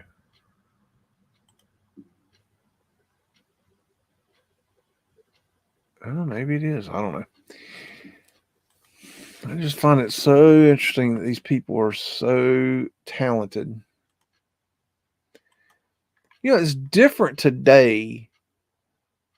You got AutoCAD and you got the ability to make models, and you've got just computers and modern technology to help you, design these things. And, it's one thing to design one, okay, you design one, great, okay, or, a couple. But, some of these architects, they are assigned, huge numbers of these buildings. Like, they were just, pooping them out their back end like they were nothing. And that's what I'm like, come on.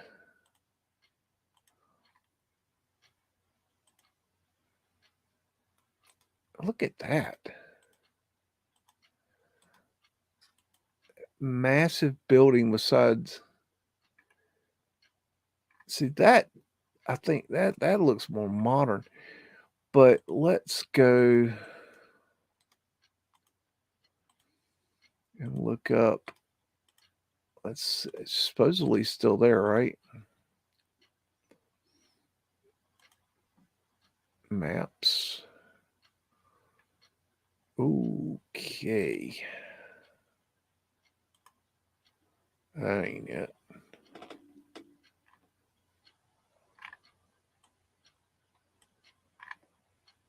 I know what they done.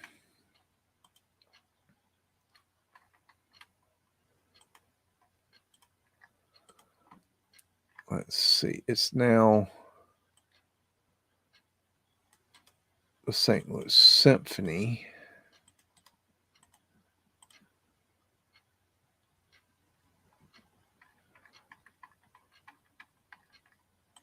There she is. What I wanted to do, I was wanting to look at this building and see what we had. Whoa.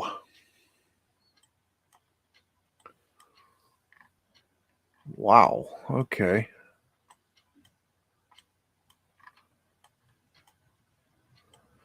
So, okay.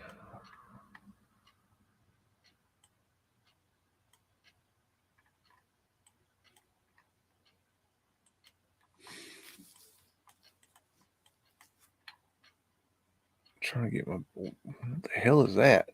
Creepy bunny. Look at that thing. Okay. Powell. Is that called the Powell Theater? Let's see. See, that's just really odd.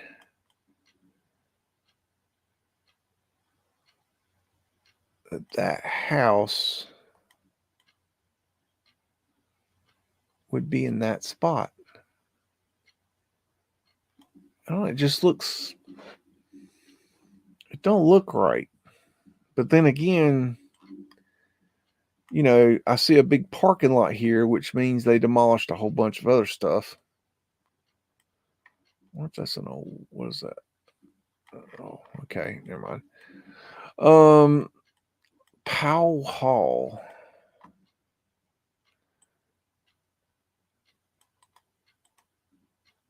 I just wonder when that was supposedly built.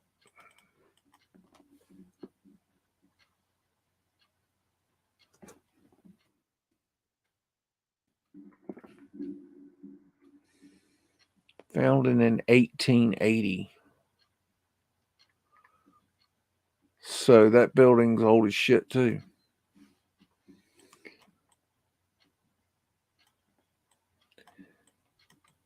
Now, let's see. I wonder if there's an old picture of it. Oh crap. Don't do that. That's going the wrong way. There's the interior.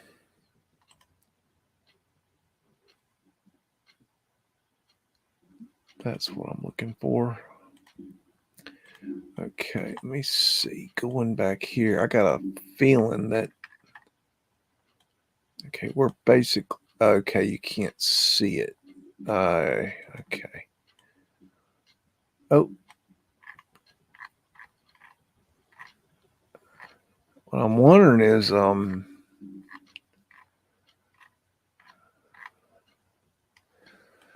right, let's try this.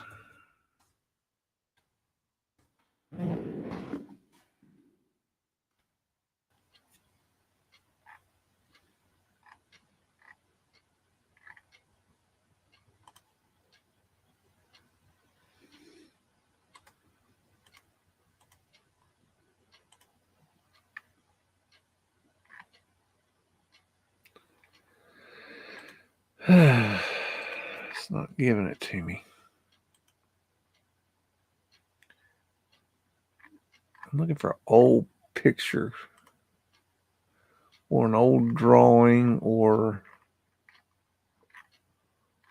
I don't see anything. What I'm wondering is if this back piece here looks like it's this is the you probably don't understand what you're looking at, but this is the where the in staging, this is where this area here is where the scenery goes up into the behind the curtain, goes up into the behind the theater, so that you don't see it. It's where the rigging is held. That's why it's higher than the ceiling here, and that's why it looks weird. And then your dressing rooms a lot of times will be See these windows right here? They have the same setup in Raleigh, North Carolina on Memorial Auditorium, or at least they did. They've actually, let's see, show you instead of telling you.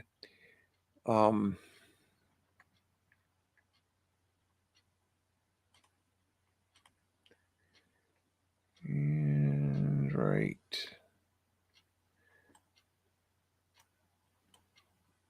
here.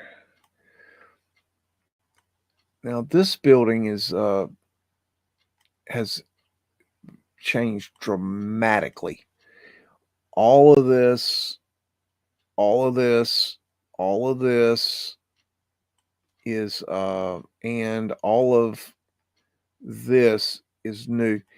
Everything with the green roof except this portion is new. But I believe this portion is old world. But they've made major modifications, but you see the same thing. And I've actually been up into this building. I was actually if you know who Evan Rachel Woods is, the actress, her father was a family friend, and he plays a character in this theater called Scrooge. He does other characters, but he's famous for doing this Scrooge character. He did try to go to Hollywood, but just didn't make a go of it. He's just a theater actor. He's very good. He's well respected. But her father and mother divorced a long time ago, and and she went with her mother to California. But he took us up in here, and I got to see the inner workings back in the stage here. So I've been all up through here, all up in every nook and cranny of this building. But anyways, all this is new. This is all horse shit here. And actually, if you go inside, it'll I think the old portion is still viewable inside. Let's see if this will even show it. I doubt no. It doesn't show it. See if there's any other views. Oh, there's some more. What's this one? Nope. That's the one we just saw. Nope. What the hell's this shit? I don't know what that crap is. Nope. Nope. What is all this crap? Why does it keep showing these stupid rooms? I don't know what those are. Anyways, it's neither here nor there. All right, let's get back to where we were. I'm looking to see if we can find the weird shot.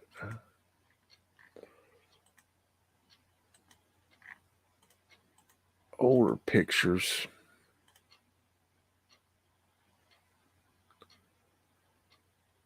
Oh wow, are they demolishing it?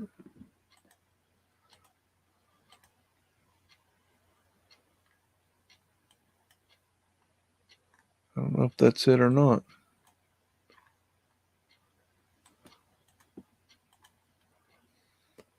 Huh. Crews take down historic Culver House. Wow. So that is them taking it down.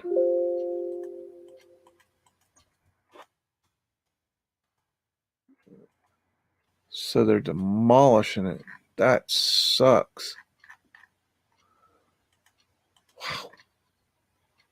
The other one bites the dust.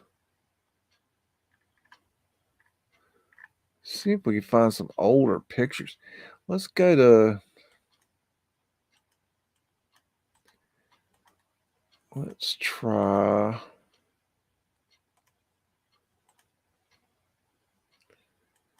Never know. Sometimes Library of Congress will surprise you.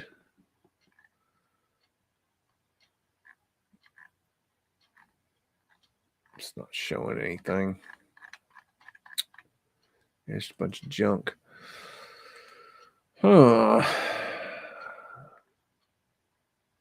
That sucks.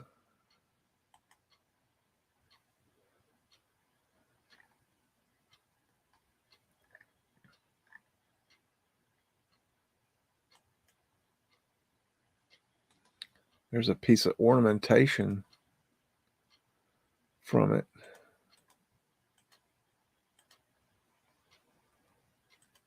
It's old.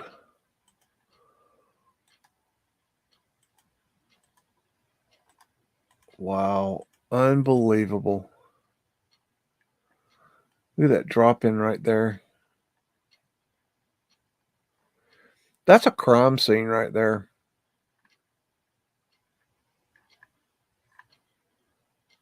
Why can't you could move that house? Why did they not move it? What? There was nothing wrong with it. Is that it?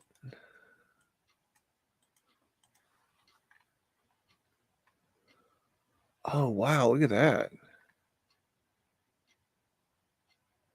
Oh, look at that. There's the original windows. Oh wow, those are really cool.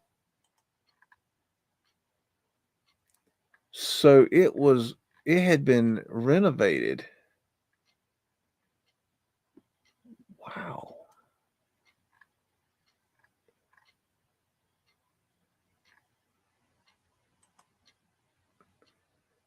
Looks like the same guy built that. Architect.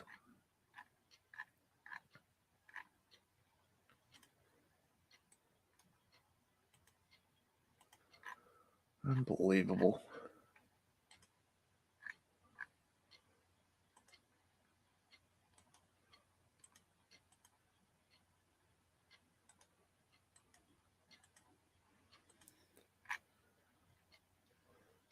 Unbelievable. They just tear down anything.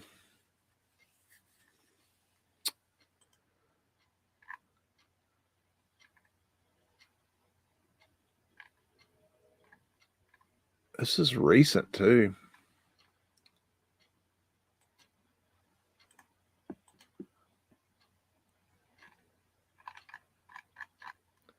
I don't know if that's it or not.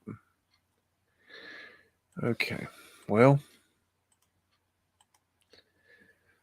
unbelievable. I can't believe they just why don't they try to I don't know, why is there no preservation of any of this stuff? They're it's absolutely amazing to me what they've torn down.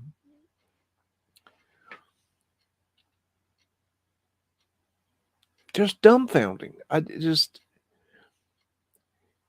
think that's a big part of where people aren't seeing the mud flood. I think people aren't realizing how much has been destroyed.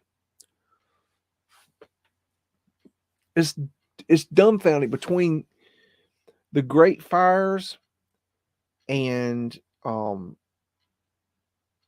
individual fires, um, abandonment, um, moving of houses, uh, buildings being torn down and new buildings being erected, demolition. I mean, if you really get into it, it's like Charlotte, North Carolina. I was looking at Charlotte, North Carolina, and I wasn't finding anything. Like there was just so little.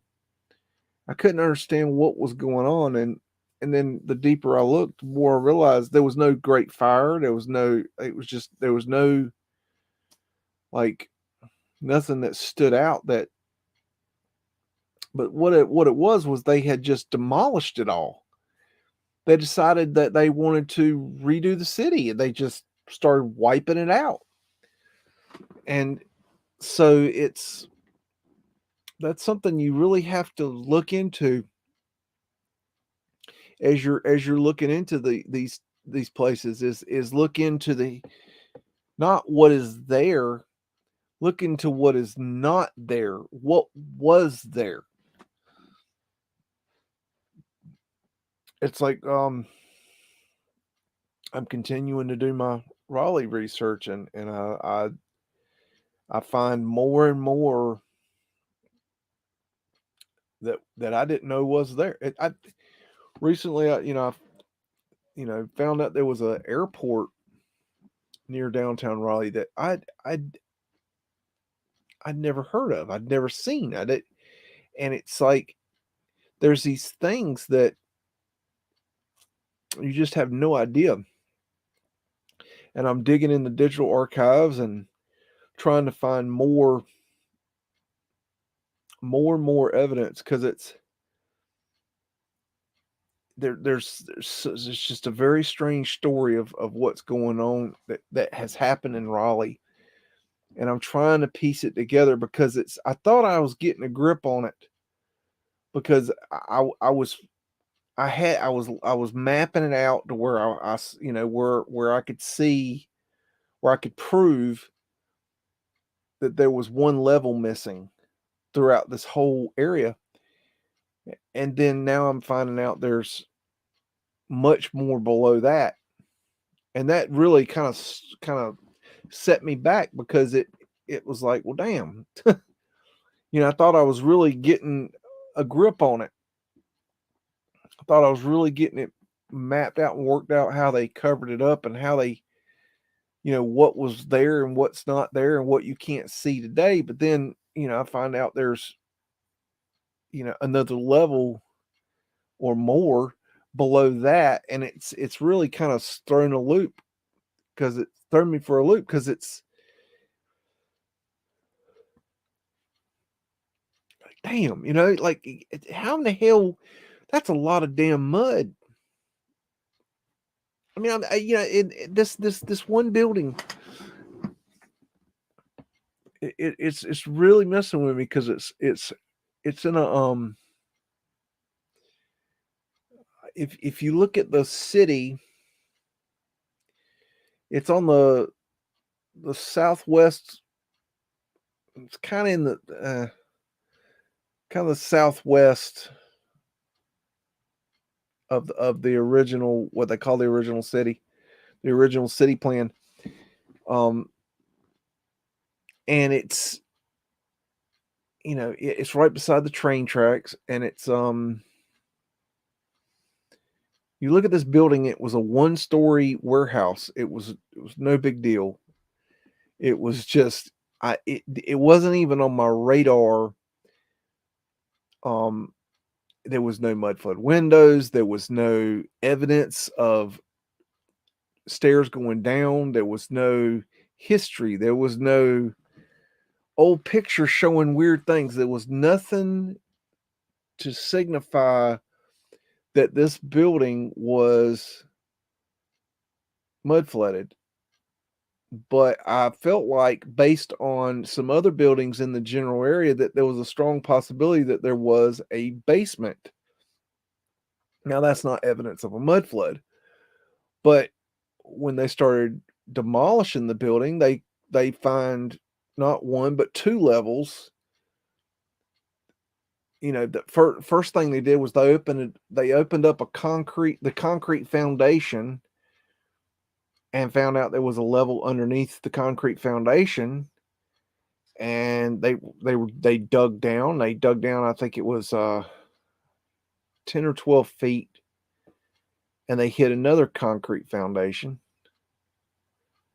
All right, what the hell? And they broke through that one, and they dug down 17 feet, and they literally got so far down that the excavator could not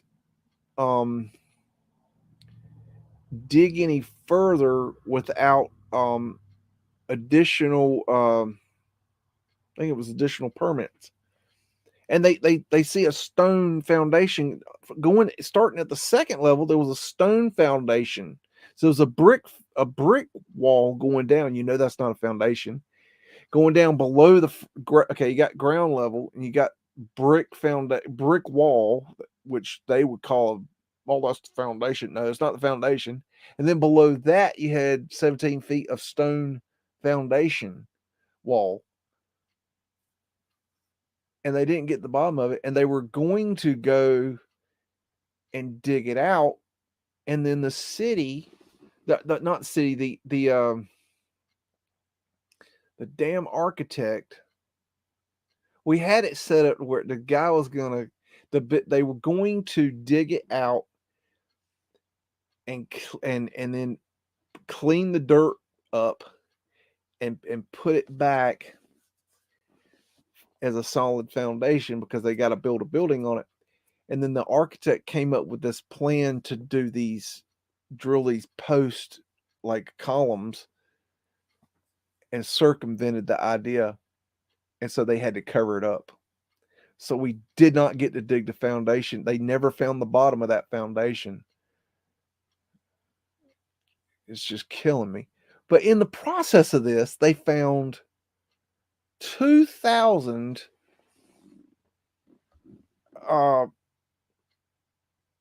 stone grinding wheels, about, if you hold your hands 2 feet apart, okay, that big around and that thick, like 2 inches thick, with lead centers. And I've got one sitting in my yard. And they found 2,000 of these in the I don't remember if it was the first or second basement. And here's what's strange is, in that time frame, now you got to understand, this business has been there since I can't remember the numbers exactly, but let's say 1915. Okay. The business that's there since 1915 did not know there was this basement there. They did not know there was these grinding wheels there. And they certainly didn't know there was 2 basements. My point is that in the time frame that this was covered up, why would you leave 2,000 grinding stones under a building? I mean, are those not valuable in some way, shape, or form? I begged them to save them, and they wouldn't do it. It was just too much effort to try to save them. But they saved me one out of 2,000. I mean, it's just history, just being just.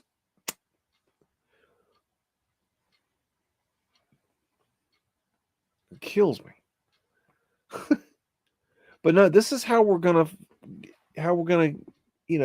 get to the bottom of it. Is we're going to need to go down into the lower levels and actually dig. It's not just a matter of going down there with a flashlight and looking and going ooh ooh. A lot of times you're not gonna see anything because they've covered over, they've painted over, they've stuccoed over, they have put drywall over, they have covered over these things through the years, not as a cover up, just because that's what people do. People make things nice. Okay, they fix things up. They, and that's how these things get covered up. All these old tunnels that you see, blocked up. These people, they got these buildings and they blocked up these tunnels. All the Chinese tunnels, the Chinese dug it. No. That's just horseshit narrative. These tunnels, though, they cover them up because they don't want to. GT, Philly did get video. Here's the problem with this. There are a lot of pictures, hundreds, maybe more, that are available, and I am trying my best to get the man to show them to me. and he says that it's because he hasn't shown them to me yet because he's got to go to his work and get them off his server.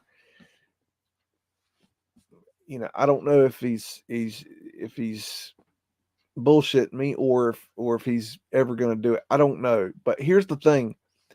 I need more data before I show you what I've got, because I don't want to I want it to I want to be accurate in what I present you.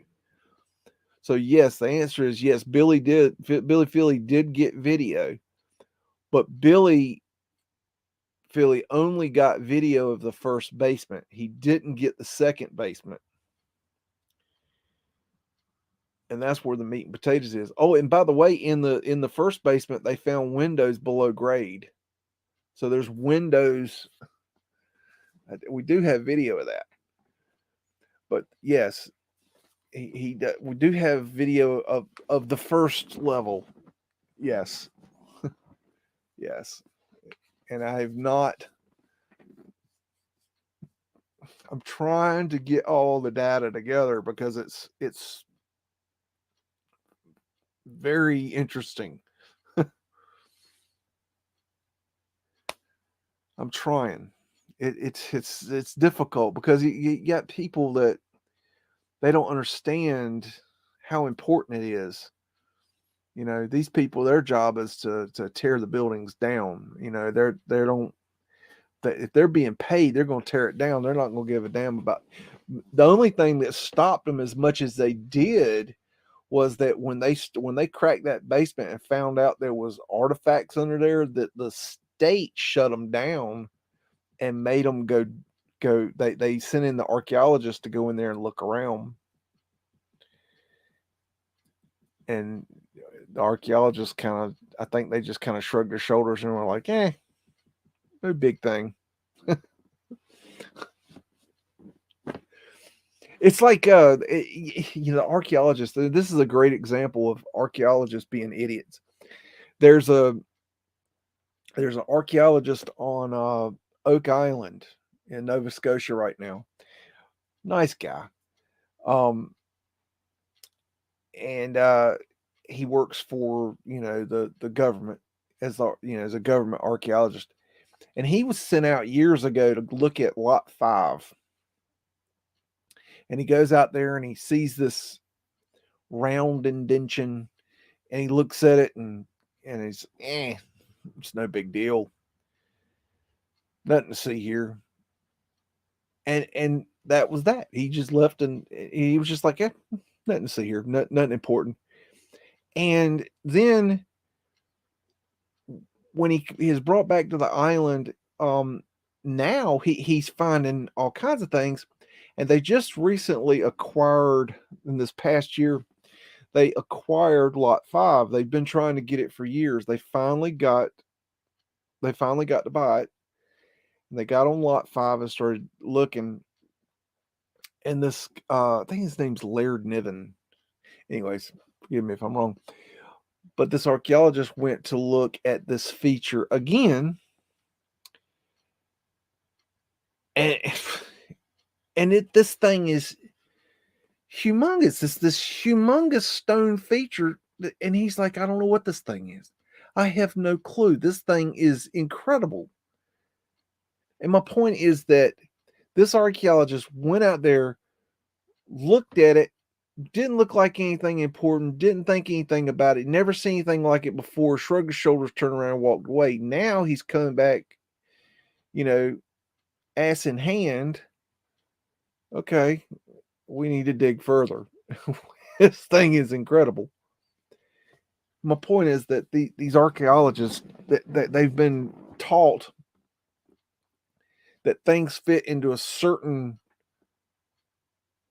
time frame, a certain way, a certain narrative. So they're useless. Because if it goes outside of the narrative, they don't know what they're looking at. They have no idea. They don't have any GT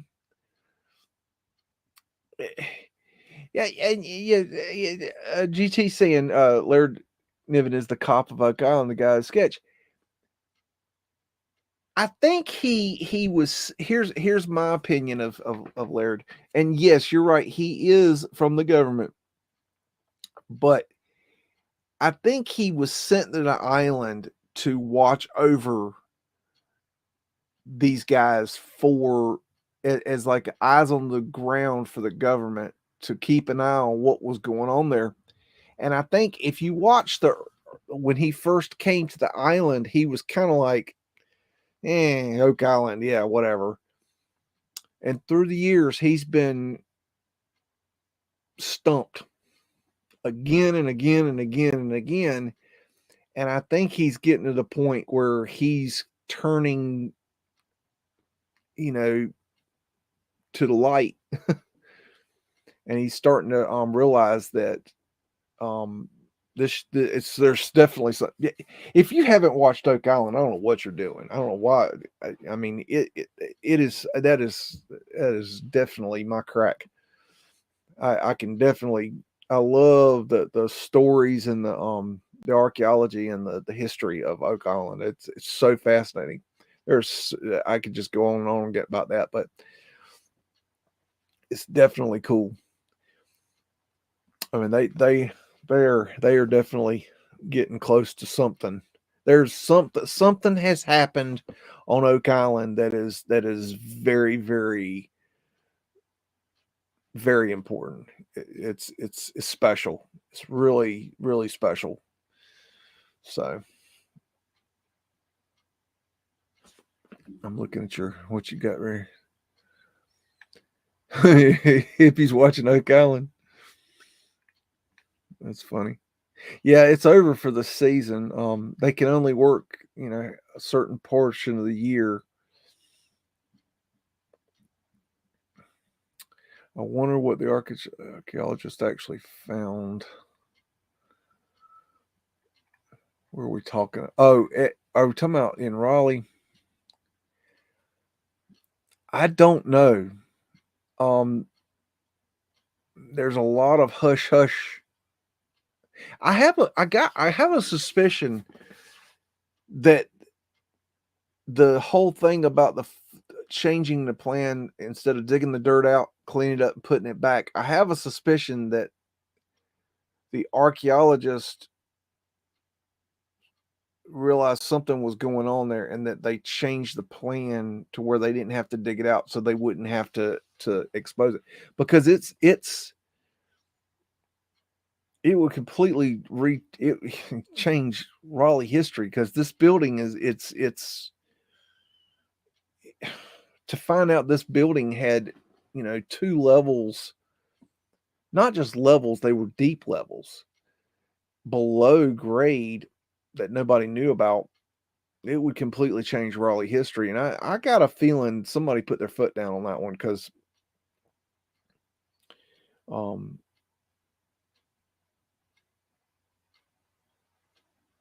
I mean, yeah, they say they came up with a cheaper alternative. And they probably did. It probably is a cheaper alternative, but it seems uh, very sus. We were so close. They were just about to get the permission to dig deeper, and they cut them off. It's very frustrating because it was so close. Now there's another one coming up soon. It's a insane asylum that they were supposed to start already, and they had in demolition. There's a lot of a lot of problems, but there was it got put on hold because of something to do with the utilities. They're having trouble getting the utilities turned off in some way. That's all I've found out, which I think is interesting because you have to wonder if they don't know how to turn off. I don't know, but it's I'm interested to see what's there because I have a lot of information on this particular building. Matter of fact, I'll let's see. I'll show you.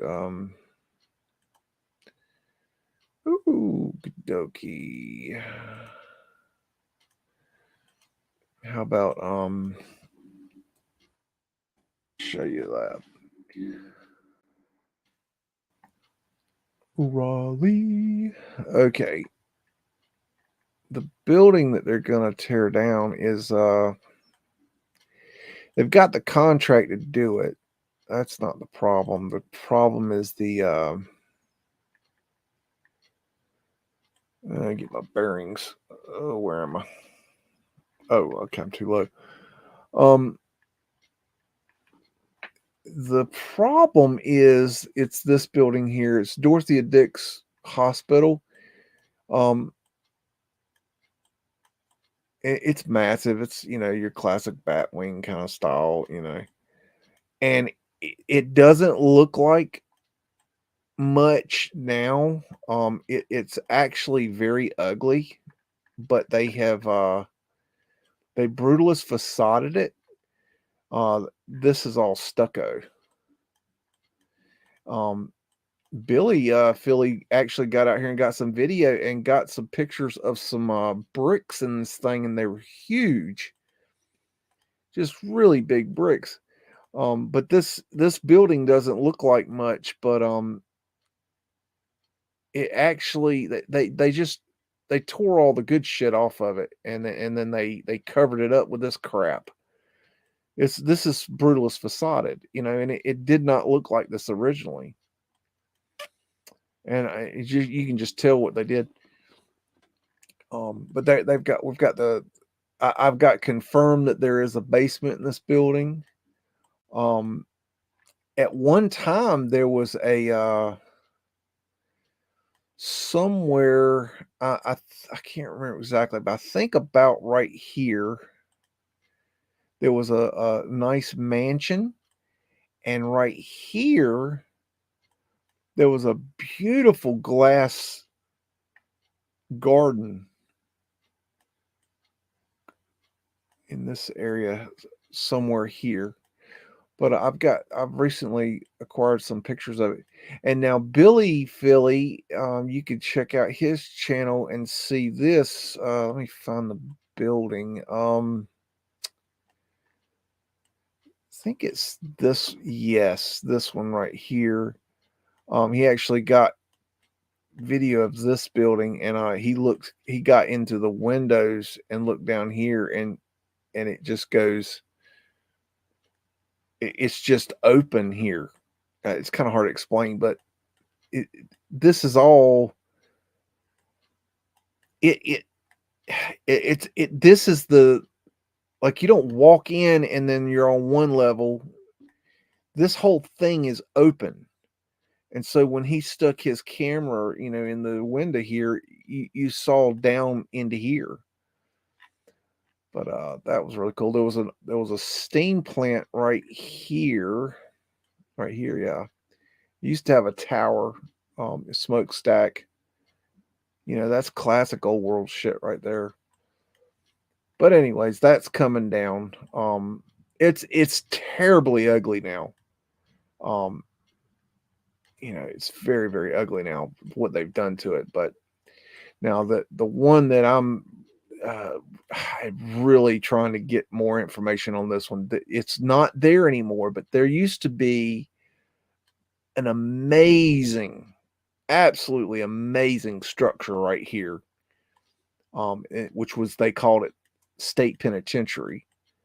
But this is the original wall for it, and I just acquired a new picture of this.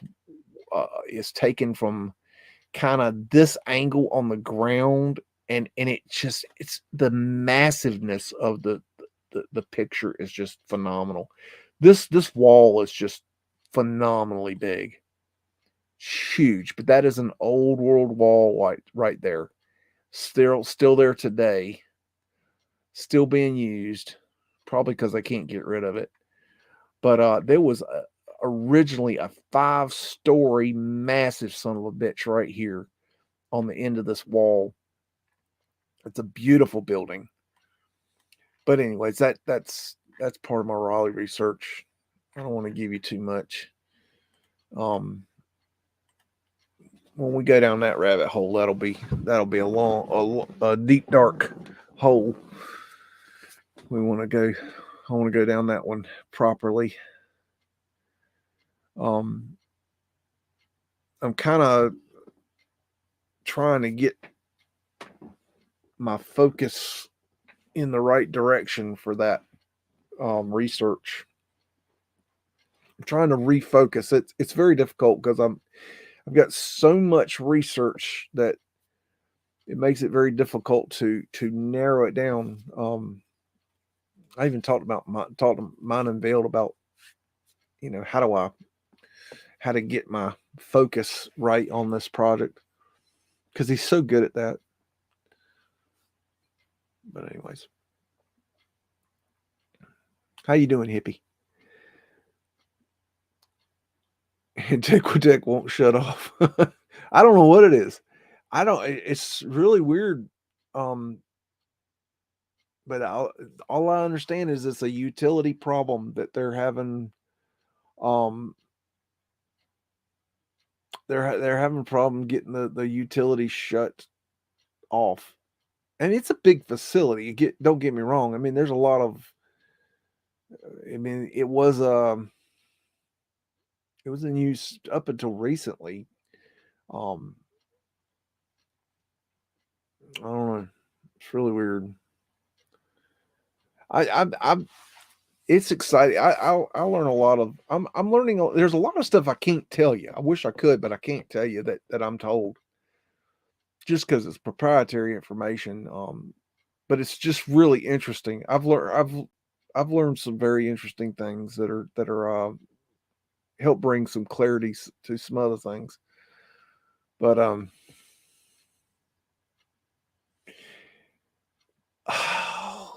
Hippie's saying, is it on a raised platform, Biggs? It could be old Star Fort. Okay, hold on a second.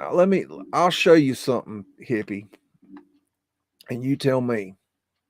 Let me find something, and I'll show you a little niblet of my research that will um help answer that question to an extent.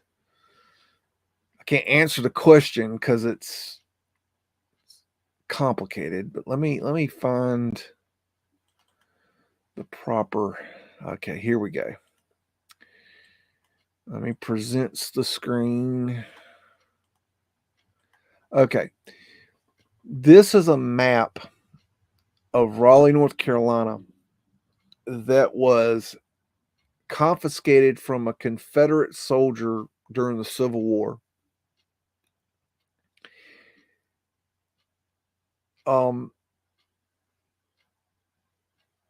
I cannot find any evidence of this wall anywhere. Not one drop. Not one single drop. They say they built a wall around the city during the Civil War, and I can't find any evidence of this wall. Not one drop at all. Not one single itty bitty little drop. Now, you see, you got kind of your bastions. Now, here is what's strange. If you notice, this is the Insane Asylum. This is the building I was just talking about that they're getting ready to demolish.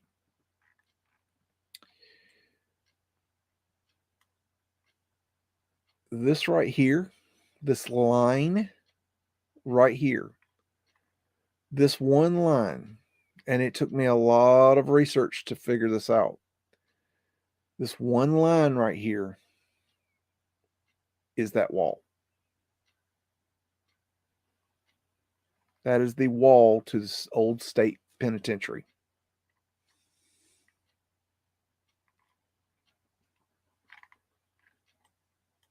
Now, what does that mean?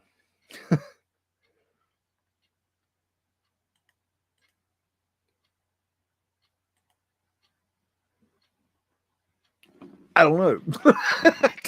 I don't. I mean, I'm looking for any evidence, and I have dug and dug and dug and dug, looking for evidence of this wall around this city. And now you have to assume it's not specifically stated that it was made of wood or made of stone, but you have to assume that it would be made of wood just because it's so massive. It's around the entire city. Look, the city portion in the center of that's 1,000 acres, and that thing is 4 times bigger than that. So I mean, you're talking a massive wall. So, but you would think there would be some, especially at the bastion points, you would think there would be some evidence of something. And I have traced it and traced it and traced it and traced it, and I have found nothing. But that wall lines up perfectly with that map.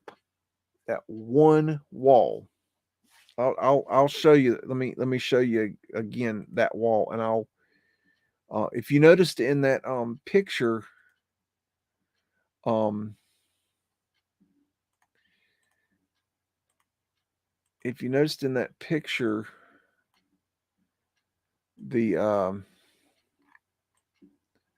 where am I?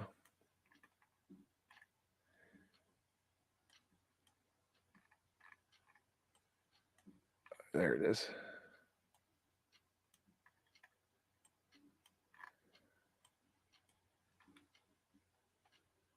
Okay. In the picture of the map, you notice there's train tracks. There's the train tracks. Okay.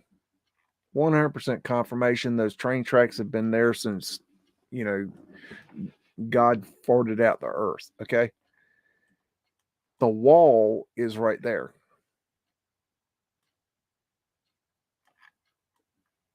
Okay. The original building, you see it comes over here. The original the footprint of the building was right here. So, but this wall, look at the funky angle of the wall. How it's kind of keystoned. But that wall coincides with that map. It's the only thing that coincides with that map. Anywhere in the city. That's it. That one wall. Anyways. So I don't know, is it a star fort?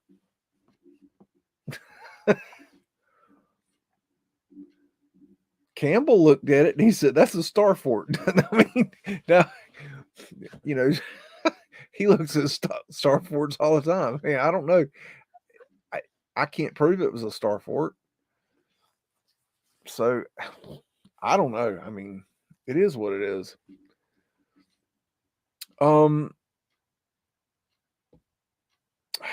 We don't have the LiDAR here, as far as I know.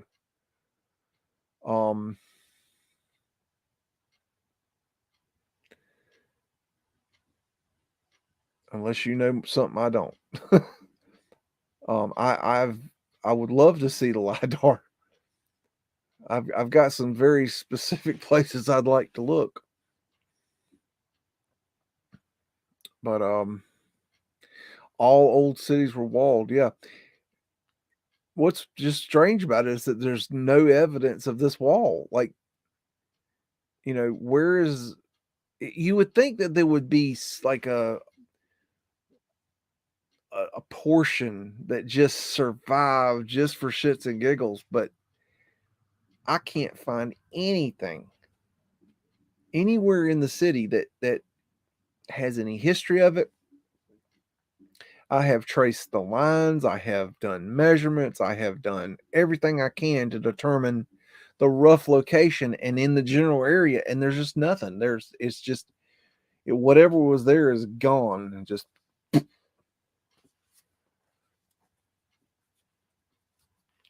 they were supposed to burn Raleigh to the ground, and they said they talked. The story is they talked them out of burning it to the ground.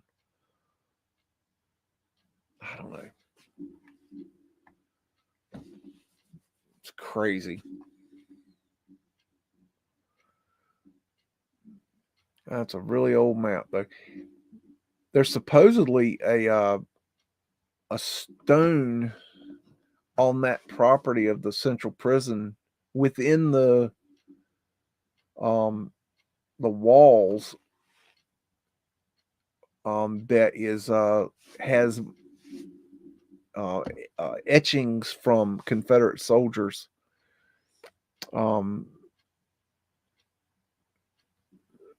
But it's not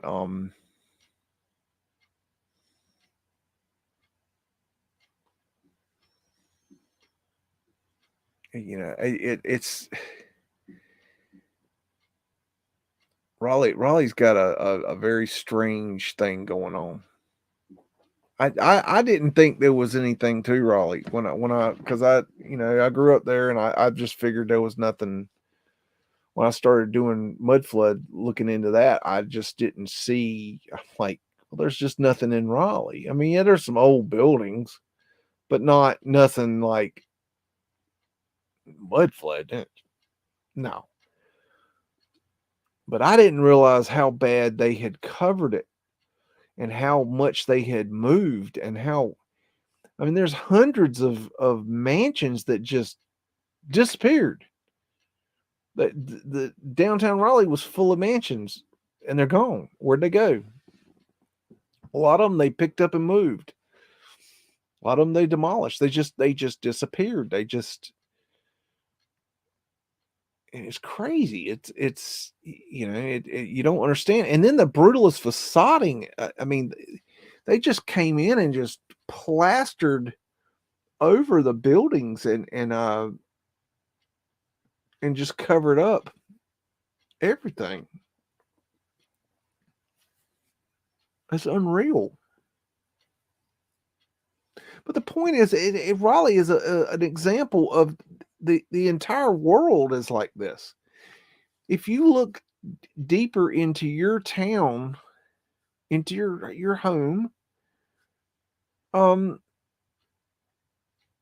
you're gonna find something. You're gonna find something you didn't know.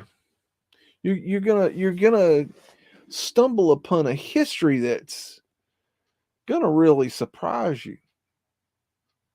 Don't just focus on that one cool old building. Look deeper. Look into the buildings that I see it all the time here. I'll see a plot of land, and I know that there was an old house there, like a big old house. And I'll inquire about it. I'll ask people, the elderly people, do you remember an old house there? Oh yeah. Oh, big old house. What's the history of it? It's an example is in downtown Dunn, North Carolina. That's where I'm at. In downtown Dunn, there's the General Lee museum, and right beside it is a huge lot with this beautiful stone wall around it. And now the General Lee's not the General Lee, not the Confederate General Lee. The General Lee is General Lee that started the Airborne, and might have Fort Bragg or something like that. But he started the Airborne. He's a military guy, not General Lee from the Civil War, but a different General Lee. But his home was on that property. But that house isn't his home. That house is his parents' home. the one that the museum's in, and the property next door that has the nice stone wall around it that has no house on it, which used to have a huge mansion, was his house. There was this huge, beautiful mansion there, and they tore it down at some point. But I've talked to people that remember it, and I've never been able to find a picture of it. I've looked and looked and looked. So, no, we've hippie. We've talked about it. There isn't one. They just don't have it here for some reason. Um, I guess it's just a matter of time. We don't have the LiDAR. They're not using it like that yet. LiDAR is still very new. And I imagine that you're going to find so many, so much more interesting stuff over there, because you would expect there to be more things buried. See, here, well, there's not supposed to be anything buried. So why are we going to LiDAR everything? What are we going to find? There's not supposed to be anything here. They probably don't want us to have LiDAR, is the truth.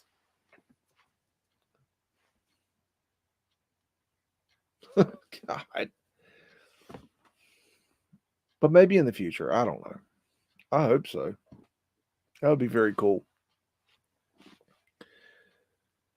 I don't really understand how it all, like how to use it, and how you look at something and say, oh, that's something. Like it just looks like blobs. But I guess the longer you look at it, the more you understand it. I don't know. It's something I don't understand. Of course, I have no experience with it, so. Anyways, does anybody got any questions they'd like to ask? I think I'm gonna be cutting out here pretty soon. About time to put the women and children to bed and go hunting for dinner. Hadn't got around to that yet. I'm getting kind of hungry. You got to feed big people. We starve if we don't eat, and you don't want to see a big person starve. It's a horrible thing. Anyways, I appreciate everybody hanging out tonight. I don't know where we're going with this show. It's just going. It's gonna build into something at some point. So just hang in there, and send your leads in, and we'll try to take a look at new things. I don't want to rush in anything. I don't want to like rush around and look at things really quickly. I want to try to find more and more. It's hard to find anything, especially on obscure buildings.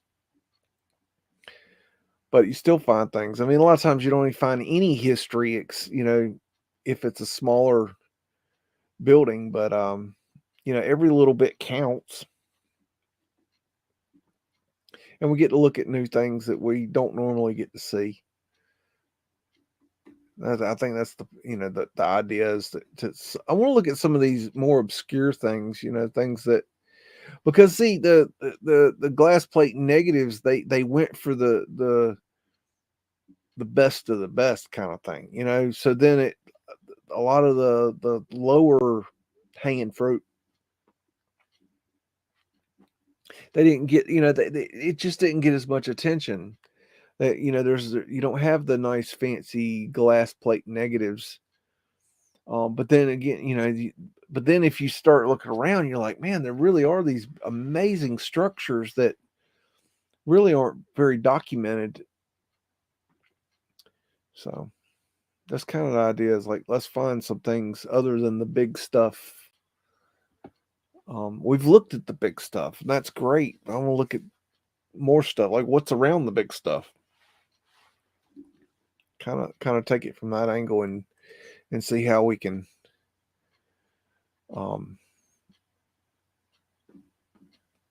progress from there. Anyways, I sure appreciate everybody. Thank you, Miss Orphan Annie. I appreciate you. Hey, Frankie. Hope Canadians are doing good today. Drinking your maple syrup. And Frankie, I think you just got over 1,000 subs. That's awesome. I think you were almost at 1,000 and you were getting ready to go over 1,000. Either way, go give Frankie some love and show him you appreciate him, and check out a video and get his sub count up so he can get over 1,000. That's really cool. mine just goes. Mine's like a yo-yo. It just there's no rhyme or reason to it. It goes up and down, up and down, up and down, and there's no. It's just comical to watch it go up and down. There's no rhyme or reason to it. If I don't do anything, it goes up and down like a yo-yo. There's no.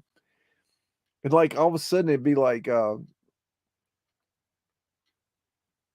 be no subscribers like for like 2 weeks. But then all of a sudden in one day I'll get like 50 subscribers. But the count doesn't change. I don't know how to explain that very well, but it's like I don't know who's playing with the numbers, but it's a joke.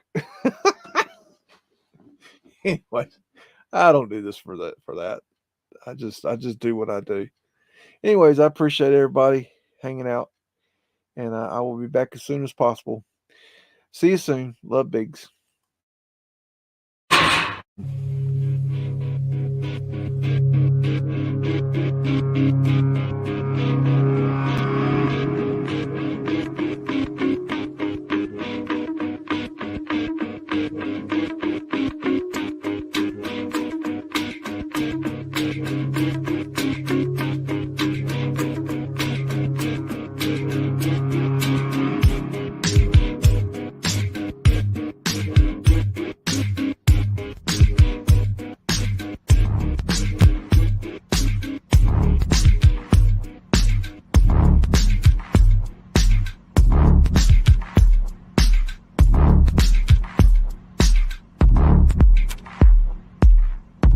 Say woof again! Say woof again! I've got one that can see. It's a mystery!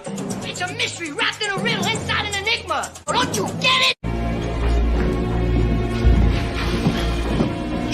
Welcome to the underground.